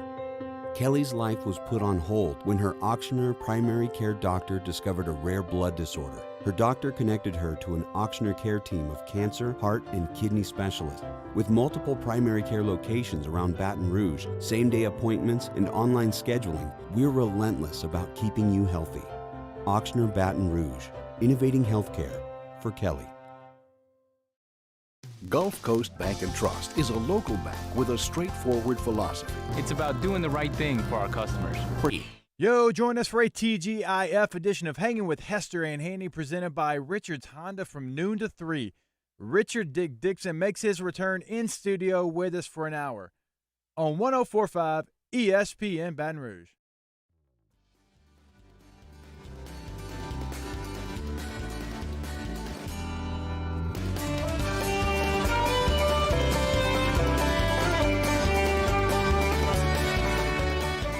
OTB OT with T-Bob Hebert, ESPN Baton Rouge, New Orleans, Alexandria. All right, welcome back. OTB OT, casual Friday in full effect. We're going to be kind of quick here so we get to the Degeneration Dome. Let's real quick, though, here. Candy bar tier rankings. Let's go. Everybody go around the room. We gave our S tier rankings, and we'll operate from there. Snickers, obvious S tier. Put it up there. Ben, do you have an S tier candy? If you choose one, I give you one candy bar to choose. Think about it. I'll circle back around. Musso, who's yours? I said Milky Way. Okay, Milky Way. Put it in the S tier. Don't think it'll stay, but put it in there for But, now. I mean, it's not a candy bar, but the Junior Mints, the Mints Oh, you namesake. be- Yeah, the namesake. Okay, It's not a okay. candy bar, but it's Full commitment to the bit. Yeah. Danny, who are you throwing up there? Going Reese's. Okay, Reese's I think is an S tier. Okay, let's go ahead and knock out the A tier. I think Butterfinger, obviously. Jordy had Butterfinger in S. Okay, put Butterfinger in the S. You're right. Good call. Put Butterfinger up there for now. First time y'all have agreed with one of Jordy's picks. Well, you will see. I actually think Butterfinger's kind of more of an A. The older I get, the less I like Butterfinger. Nobody's going to lay a ironically. finger on my Butterfinger. It's not bad. None of these are bad. I always think of Bart Simpson every time. Great, Butterfinger. an incredible advertising campaign. Absolutely. Did he used to do Reese's Pieces as well? I don't Yes, know. he Yeah, did. yeah, Yes, he did, right? yes. Yeah. Okay. So I want to wait. Do we have Snickers? We don't have No, Snickers I yet? got to add the picture. I forgot the Oh, one. wow. picture. How did you forget I forgot Snickers? the one We're like picture. talking about the greatest basketball I know. players ever, and you leave Michael Jordan out. I mean, what's going on here, Danny? Okay. Other ones for the A tier. I'm going to nominate Twix. No. I'm going to nominate Twix Almond for the Joy? A tier. I'll go Twix for the A tier. You're going Almond Joy, Danny? Hell yeah, Y'all's dude. love for Almond Joy is just ridiculous. We'll have that fight later. Put it in the A. So ridiculous. Musso, give me one. Let's see. Out of those, I'm gonna go Kit Kat. Okay, Kit For an Kat A in the A tier. tier. I think I would agree. I'm with Musso. I like a good classic Nestle Crunch. Is the Hershey bar better? Like The a Hershey classic bar Hershey definitely bar. needs to be in the A tier, I think. But what about Nestle Crunch? Because that's kind of classic itself. It is. The old Shaquille O'Neal commercials. Speaking of great commercials. Okay, just so here, this is what we'll do. Put Crunch in the B for now, and let's put a classic Hershey bar in the A, and we'll just kind of see how that feels. Minty, you got an A tier candy for me here? I mean, off of this I list? love the Hershey's. I know it's very boring to pick, but I love Hershey. I'm a defined dark chocolate fan. It's got- I like dark- define dark I'm chocolate? with you, Mincy. What Well, is it's define? a little less sugary. Oh wow! But Y'all it's are just so like cultured. What's defined dark chocolate? Delicious. Okay. Yeah. Is that like a Hershey's bar though? That's like what we're talking about there. The Hershey's got a dark chocolate one that I like a lot. That's a little like it's not milk chocolate. It's a little less sugary that I prefer more. It's a little less sweet. Okay. A little more savory. We It's also good. I'm got with you on that, Mincy. Fine dark chocolate. Okay, I think Baby Ruth probably in the B. That's fair. It sounds accurate to me. What about Three Musketeers? That feels like a B, probably. Yeah, probably. What is in it? Can I actually nominate one more thing for the S tier? Yeah. Because I just saw it up there, and I don't know how I didn't think about it, but the Hershey's cookies and cream. Yes. Oh, I absolutely like that. Really? too. It is Big fan. fantastic. I was gonna say something, but I want to get ridiculed. Okay. Look, I mean, Can't be I afraid didn't, of it, Danny. You just got to do it. I didn't see this coming, but it seems like there's a lot of juice there. Go ahead Those and put in the S things for now. are They're fantastic. super good. Okay, so we got, what is that, 100 grand? I don't really know much about 100 Those grand. suck. D tier. Do it. D tier, do it. I agree. A Take 5 is all right. Go to C I tier. think those are really good. Yeah, let's not get too big for our britches here, Danny. You just got Okay, cookies and cream in the S tier. You should be Let's happy put with what take you have. let's put Take 5 in the C tier for now. I've never really had a whatchamacallit They're bar. delicious, and I nominate them for a B tier. I'm just Okay, saying. throw them up in the B for now. What is a Kinder Bueno? bar. I put that there. They're really good. It's a European candy bar. It feels It like a is D super tier, good. dude. I don't think it's making all it right, above the D. you gotta we gotta try have it. some cannon fodder to go in the D tier. You gotta try it. I think the Kinder. It's super soft and like it just. There's like I've never there's had some it. kind of cream in it. D I don't tier. want to speak. I've never had it. I've never had it either, but it's going in the D tier for that reason. But look, I'm open to try. I saw it in the like gas station. I tried it. I was like, Where "Man, do you this is find? weird." What made you randomly be in it? Because the packaging's horrible. Like, Yeah. or at least the name is. It's It doesn't. European. Yeah, It looks yeah, healthy. Yeah. Exactly. Like even the name Kinder kind of feels healthy in a weird way. What made you want to buy it in the gas station? It's really popular in Europe. Or Okay. like some European countries. See, classic cool guy Danny, just too cultured for us. Still, Bueno bars. Sorry, D, going in the D tier. Is this a hot take right here? Wonka bar D tier. Yeah, I have no passion for the Wonka bar. The movie's great. Movie's I feel excellent. like the candy is the movie's the only reason anybody ever bought the candy. Watching them eat candy in that movie is fantastic. I saw a meme online the other day that's pretty true. Like, what was up? I mean, the Oompa Loompas, if you really start thinking about the Oompa Loompas, there's a lot of concerning things. Yes. Not just the fact that he has an army of little people that appear to be indentured servants. Like, don't give me any room and board crap. I doubt they're paid. I don't think they get wages. I've never seen an Oompa Loompa out in public buying anything. But beyond that, kids die and then they just start dancing. It's like, think about that reaction. That's really messed up. Like, I don't think any of the kids actually ever died. I feel like they had no idea. Augustus Gloop probably died. I think they died. Granted, he may I think not it's dark. have, but like, he probably drowned in chocolate. They didn't like get him out of there or anything. Where does that pipe go to? Oh, the It's like, furnace. Oompa Loompa, yeah, oh, Augustus, later. Okay. Avo Marzawani agrees with me. He says Kinder's real high class. Really good. I just don't know if you're going to. We need cannon fodder for D, and I just don't think you're going to get it any higher right now. Mr. Good Bar C. I would put it in D. I know nothing. Oh, I would wow, put it's I would good. put It's Payday pretty good, in yeah. C. I would put Payday in C and Mr. Goodbar in D. Payday's. Okay. I It's up to I y'all. think Payday suck. But Okay, do you want Good it in bar D? what? I'd put Good Bar. I'd flip Good Bar and Payday. I'd put Good Bar in the C and Payday in the D. All right, I'm down. Let's roll it. I don't mind as much. What's this last one here by the Hershey's? That's dude? Hershey's almond. Oh, Hershey's almond. A lot of people like that. I do love that. I love almonds and I love chocolate. It's really good. That's why Almond Joys are so good. C for Hershey's almond? I pretty much prefer all the Hershey's over the original Hershey's. Really? Yeah. It's there's something to be said for the classic, right? There's something to be said for the original.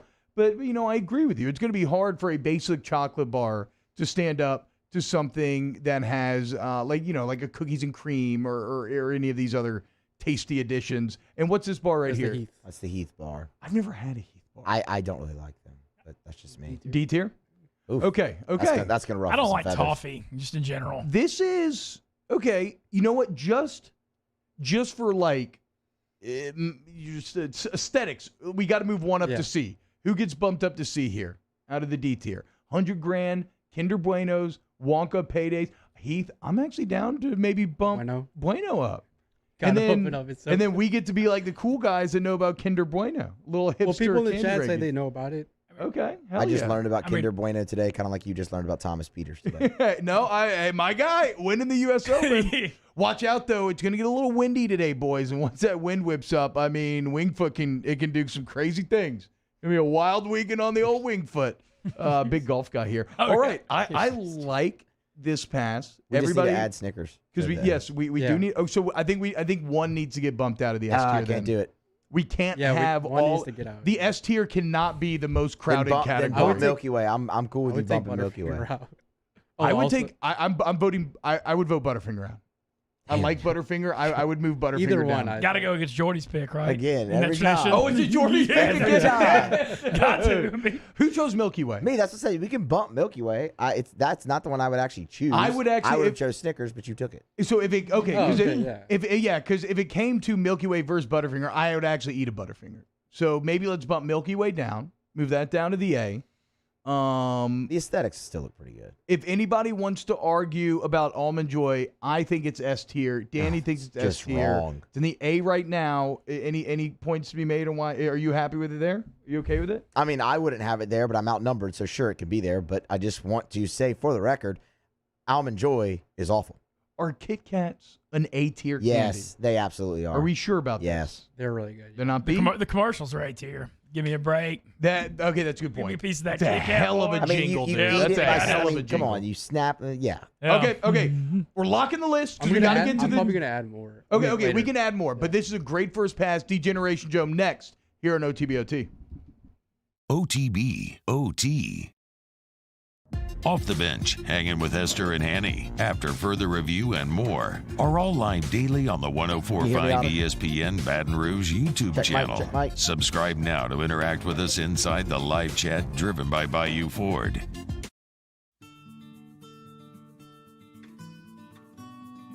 This is a house call. This is a follow-up appointment. This is a diabetes checkup. This isn't just more convenient care, it's more advanced care. This is innovating healthcare at Louisiana's #1 hospital, Auctioner. To all of our heroes working on the front lines of this COVID-19 pandemic, your bravery and selflessness represent the very best of us, and we want to say thank you. I'm asking everyone around the state to join me in celebrating the heroism of our healthcare professionals on the 19th of every month at 1900 hours, that's 7 p.m. Write a note of appreciation, make plans to donate to charitable organizations, or say a prayer. To learn more, visit 19thanks.org. Thank you, and God bless.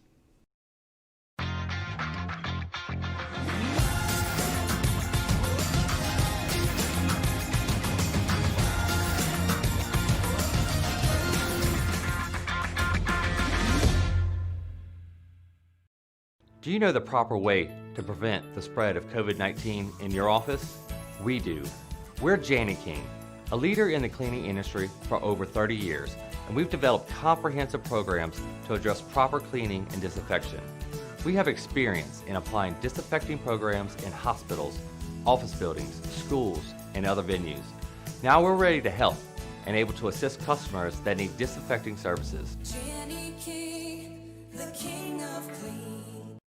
Are you a licensed contractor? There's lots of good contractors in Louisiana doing work the right way, but unfortunately, too many unlicensed contractors are working outside the licensing requirements. Working as a contractor in Louisiana requires a license for the company doing the work. The Louisiana State Licensing Board for Contractors wants to help you get licensed to allow you to conduct work legally. It's not difficult to get the license. We can help you. Go to lacontractor.org for more information. Licensed contractors, it's the law. Gulf Coast Office Products is a nationally recognized Savin office equipment dealer based right here in Louisiana. Over 100 employees strong, Gulf Coast has the boots on the ground to support all vertical markets from education, engineering, legal, and finance. With the latest in office technology from desktop to production segment units, Gulf Coast and Savin have the perfect fit for you. Call 225-756-2644. That's 756-2644 for Gulf Coast Office Products. ServiceMaster Elite create clean, disinfected work environments. As a local business, we take pride in serving the New Orleans and Baton Rouge areas. Our cleaning protocols follow CDC and OSHA standards for healthcare settings, offices, senior living, restaurants, and industrial plants. Contact ServiceMaster Elite to get your operation ready for reopening with germ disinfection cleaning. ServiceMaster Elite, the trusted choice in professional cleaning since 1996. Gulf Coast Bank and Trust is a local bank with a straightforward philosophy. It's about doing the right thing for our customers. Participating in our community with annual local fundraisers, offering individual attention in a modern banking atmosphere with a trusted local company. Gulf Coast Bank invested in technology with a local touch, giving our customers the power to bank anywhere, anytime. We're building relationships through personal service as the bank that cares about you. Gulf Coast Bank and Trust, the bank that cares about you. At Corbell Toyota in Opelousas, you can get into a RAV4 for $3,000 off MSRP. That's right, $3,000 off MSRP. And we have plenty in stock. So come on down to Happy Town. That's Corval Toyota. Join us for a Friday edition of Game Time with Jimmy Ott and Ben Mintz. We're live from Rufino's from 10 to 12 p.m. as it's a football Friday and a Lock of the Week Friday. Tune in as we get you ready for the weekend in football on 104.5 ESPN Baton Rouge.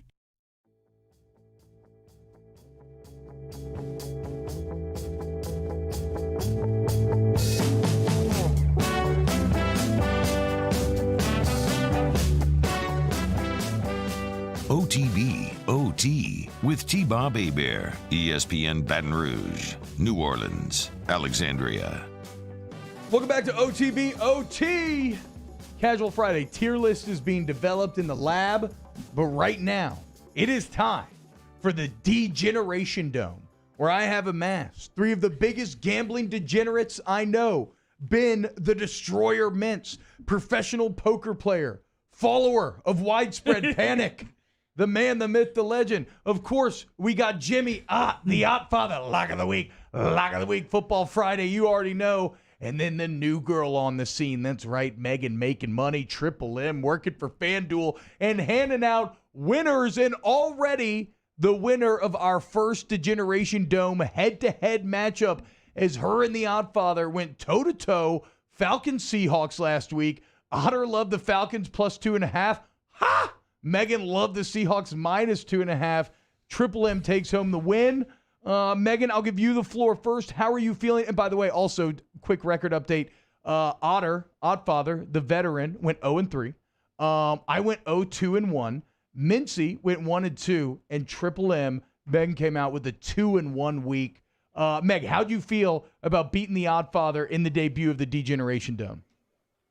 I mean, I hated to do it to him, but somebody had to, right? Yep, you got to put him out to pasture. He's getting old. She's so sweet. She is too sweet for this. I'm telling you. Otter, I mean, what's up with you, dude? I mean, you're talking all this noise. You're like, oh, being a little condescending. Like, oh, yeah, come on, guys. I got you. 0-3. Explain yourself.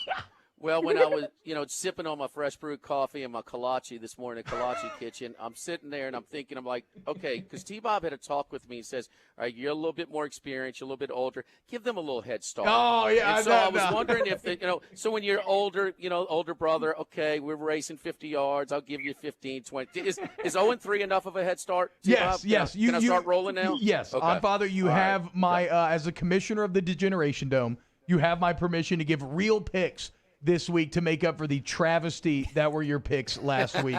And to be clear, I was 0-2-1. So like if not, I'm right there with you. All right, we went age before beauty last week.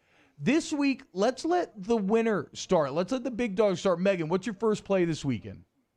All right, my first play, and before, I'm just going to warn all of you as I've did text, it's chalky. It's a chalky week, but this is just the way that I'm rolling. So last week, I teased the Chiefs, and I'm mad at myself because I didn't need to. I just hadn't seen Patrick Mahomes throw a football in forever.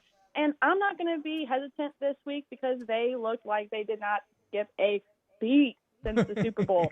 Not to mention, our boy, Clyde Edwards-Helaire, took a humongous chunk of the workload, and I see him going off again this week. I know it's only been week one, but that Chargers team is not playing anywhere near the level of the Chiefs. And again, it's square. It's a lot of points, but I love Patrick Mahomes and what I saw, and I'm rolling it into week 2. Chiefs minus 8.5. Ooh, it's a big number, Megan. We were just talking about in the break. I was like, is this number a trap? Okay, Chiefs minus 8.5.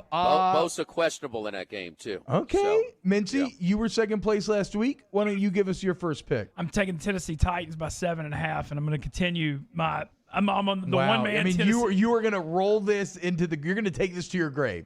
Well, A.J. Brown being out does not make me feel as good. It went down from 8.5 to 7.5 over that, but I still look great week to bet against the Jags after their week 1 win. 81% of the public now all of a sudden thinks Jacksonville's good. I'm not buying it. It shows how dumb I am because I'm looking at these lines. I'm like, ooh, Jags plus 7.5. Minshew Mania. Let's do it.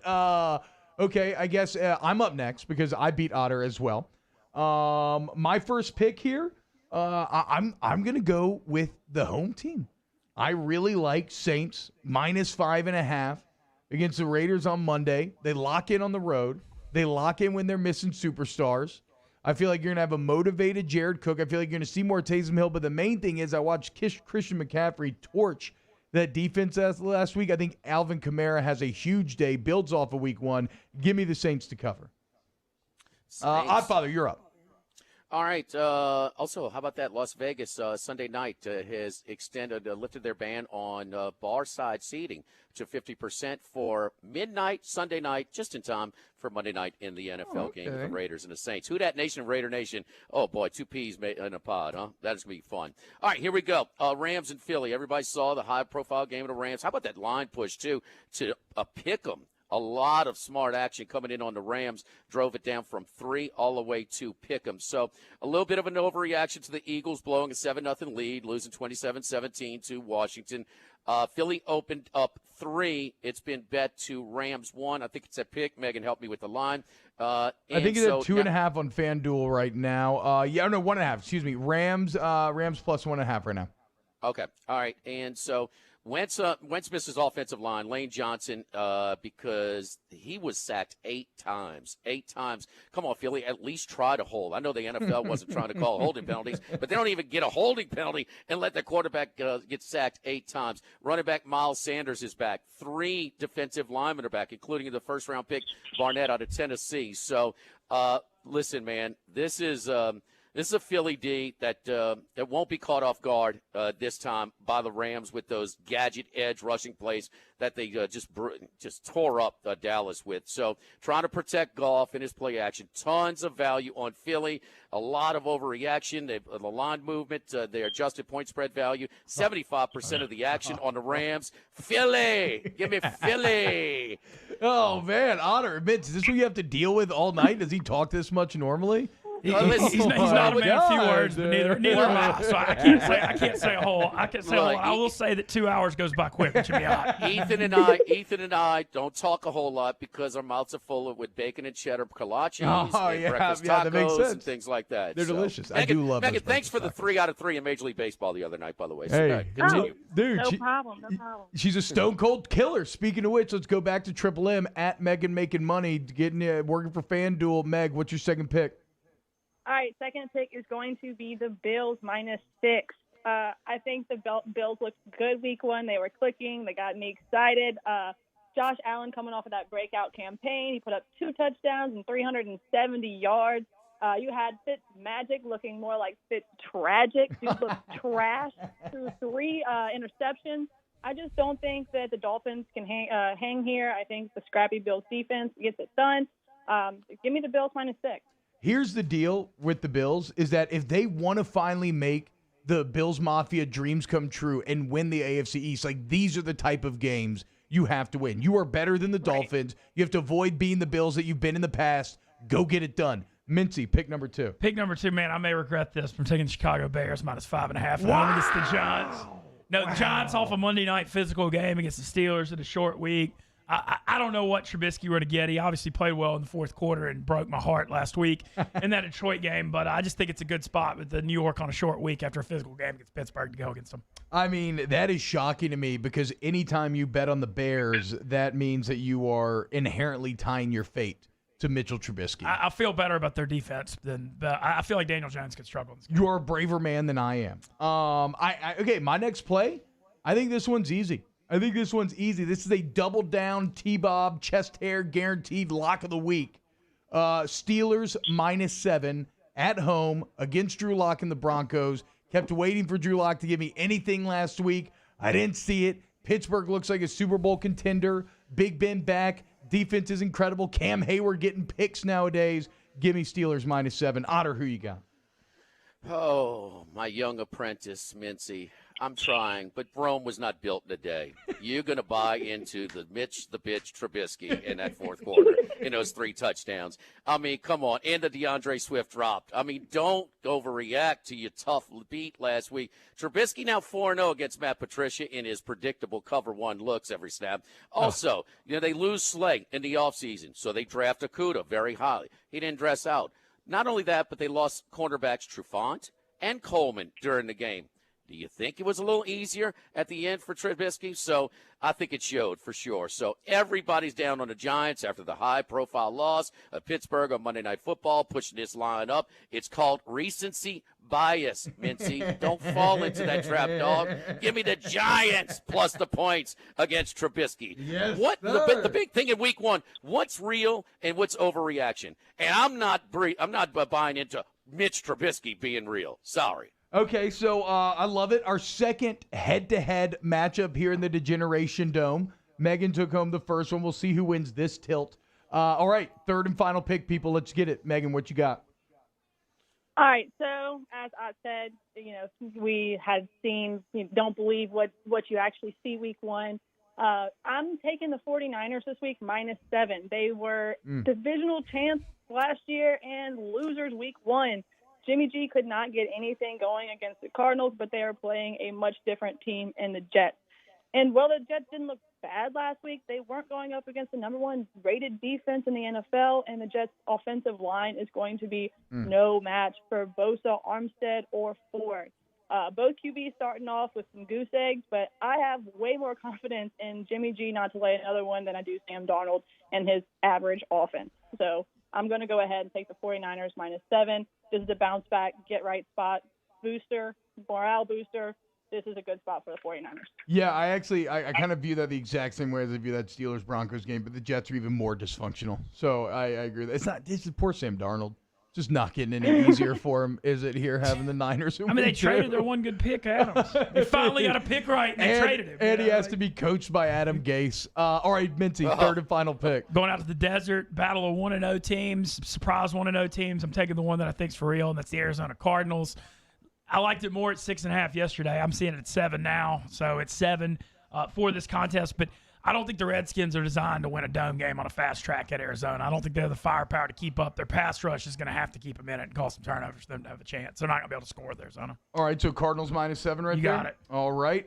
My next pick, I want a dog, right? I like 2 favorites. Now I want a dog. I got a couple that jump out to me. Falcons +4.5 at the Cowboys is kind of interesting. But ultimately, you know who I'm fading, Mincy? Who's that? You. I'm fading your guy, Tannehill. Bum. Minshew mania, denim shorts, 80% of the public. I am the public. I'm not a gambler. Give me Jags +7.5. Let's do it. Otter, who you got? All right.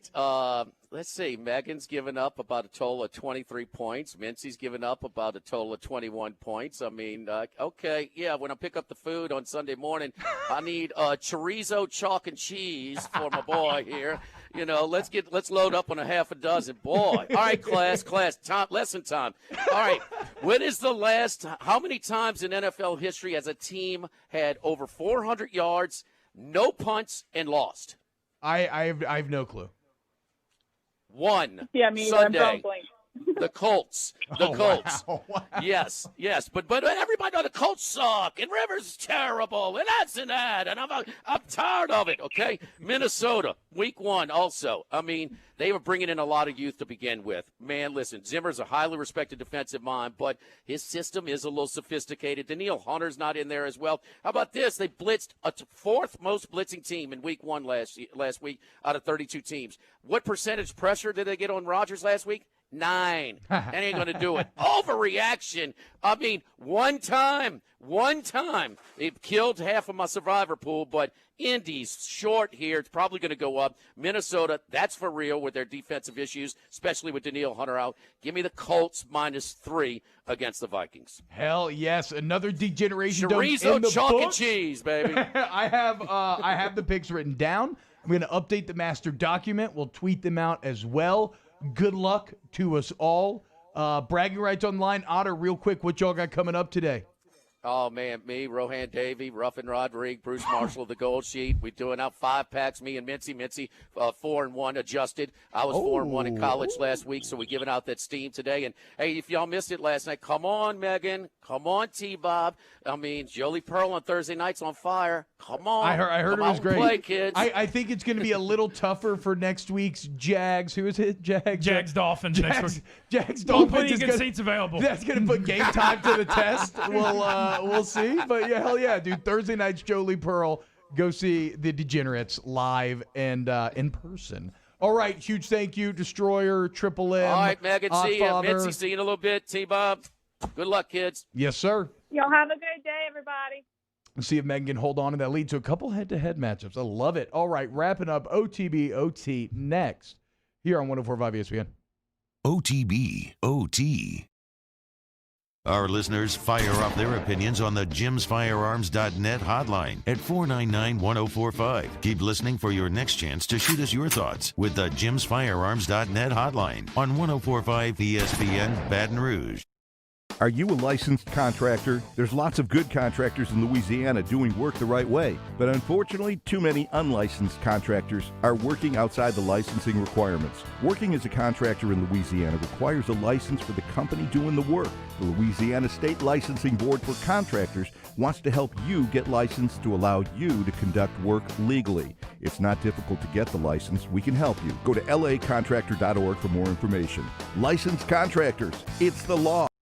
Do you know the proper way to prevent the spread of COVID-19 in your office? We do.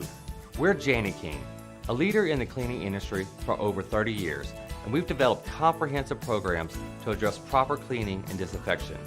We have experience in applying disinfecting programs in hospitals, office buildings, schools, and other venues. Now we're ready to help and able to assist customers that need disinfecting services. Jani-King, the king of clean.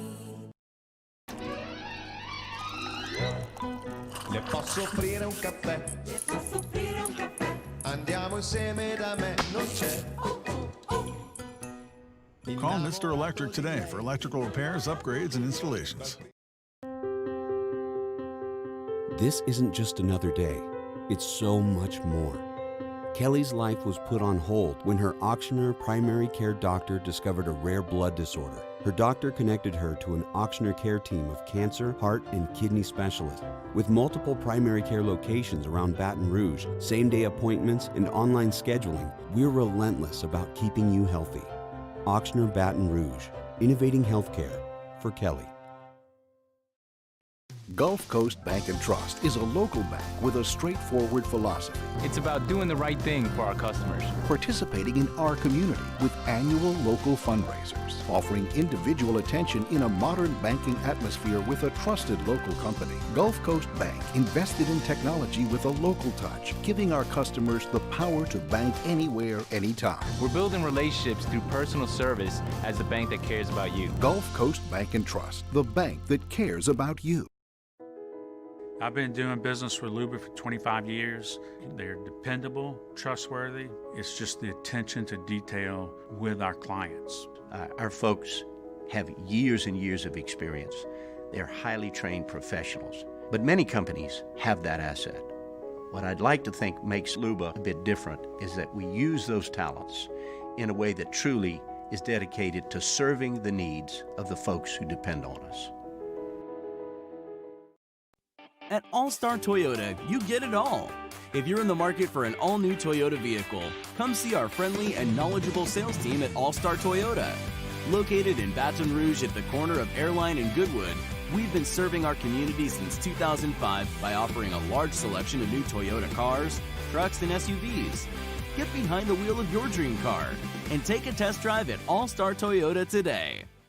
Gulf Coast Office Products is a nationally recognized Savin office equipment dealer based right here in Louisiana. Over 100 employees strong, Gulf Coast has the boots on the ground to support all vertical markets, from education, engineering, legal, and finance. With the latest in office technology, from desktop to production segment units, Gulf Coast and Savin have the perfect fit for you.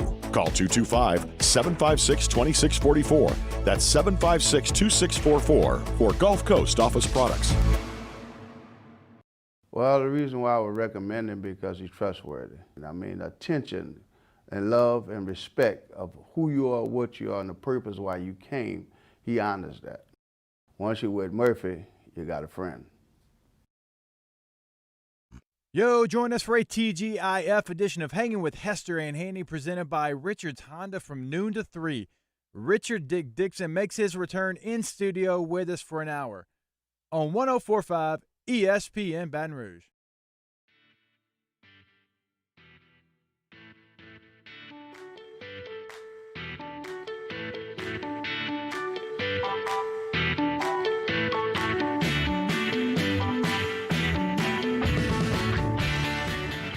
OTB OT with T-Bob Hebert, ESPN Baton Rouge, New Orleans, Alexandria. All right, welcome back. OTB OT. Got a couple of minutes left here to engage in some more science as we are creating our Casual Friday tier list. Some new additions to the mix. A Reese's Fast Break Bar. I've had them. They're all right. I would say D tier. I mean, I could maybe go C, but I have no passion for it. So I think we just throw it in the D D's and fair. move on. D's fair. Mounds. What are Mounds? I've That's never an had Almond Joy without the almond in it, which automatically makes it better, by the way. No. Yeah, it's true. No. That's true. I mean, look, we don't have time for me to engage with your ignorance.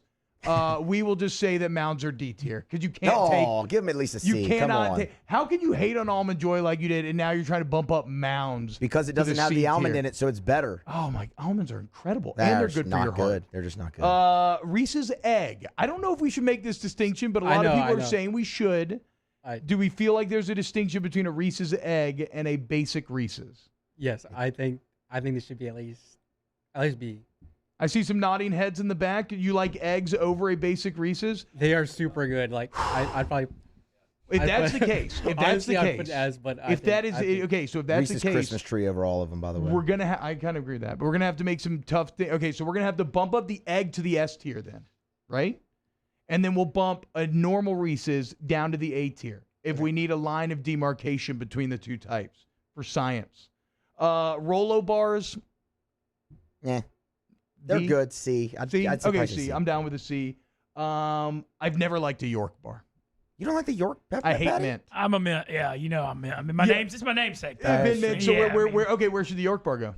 I'll put it in the C. Okay, C tier. Yeah, I agree. I agree. mean, I think it's. But pretty I good. thought you were going to get cocky. I saw No. your eyes What are the rising up. Hershey's? You can't be going over C. No. What other Hershey's that? That's Danny? Hershey's What kind of dark Hershey's chocolate. is that? Oh, that's the dark chocolate. That thing's that's really good. y'all's. I'd put that B for sure. Yeah, Minty? I'm on that too. B for dark Okay, chocolate. B's got a little space The here that we Hershey's could dark. use. I love the dark chocolate.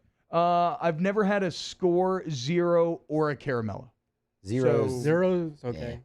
It been sounds getting like okay, texts. that's a D. I've been getting That was the texts most about the tepid zero. response that I've ever seen. We've had multiple texts about zero from listeners. Well, there's zero passion for it here in the studio, so They were that's a talking D. about Score in the chat and said it gets stuck in your teeth a lot. That sounds kind of terrible. It so, I does mean, sound bad. Is it like what is Score? Is this another European candy bar? We're just really expanding our boundaries here. I looked up like the most popular candies, and that was one that came up. For some reason, I get like a very Norwegian type of feel from Score. I don't know if it's actually from Norway. Because but- it reminds you of Skull. Yes. Yes, That's it. It's Skull. a Viking. The thing. Vikings. That makes Yes, sense. yes. So where do we want to put it? And spelling it with a K obviously goes to the Does it have score. horns yes, in it? of course. Yeah. Just bits of ram horn. The ultimate Viking candy bar. It's got blood of your enemies and ram horn, and it gets you drunk. D. I mean, I don't know, right? D. I'm not. I mean, He's getting crowded, man. I think He an is A getting needs to crowded. go down. That's I okay. think one of the A's need to go down. Okay, that's fair. First, let's put Caramello somewhere. We got 50 seconds here, people. I've never heard of it. Yeah, put in the D. It's in the D. Whatever. Okay, which A is getting cut here? I would bump. Milky Way. That's fine. You move down to B. That's cool. I would bump Kit Kat down. Oh no, I will not stand for that. Anybody? No support there? Okay, I'll go with Milky Way. Milky Way, get down to the B. All right, that's it. Lock the list. Science is done. Somebody call Oxford because we have the information that they've been wanting all these years, the official best candy bars in the world. Thank you to everybody who engaged in this practice with us. Huge thank you to Musso, Danny, Mincy. Football Friday. Keep it locked right here. Have a great week, and we'll see you Monday. OTB OT. At Cordell Toyota in Opelousas, you can get into a Tundra for $7,000 off MSRP. That's right, $7,000 off MSRP. And we have plenty in stock. So come on down to Happy Town. That's Cordell Toyota.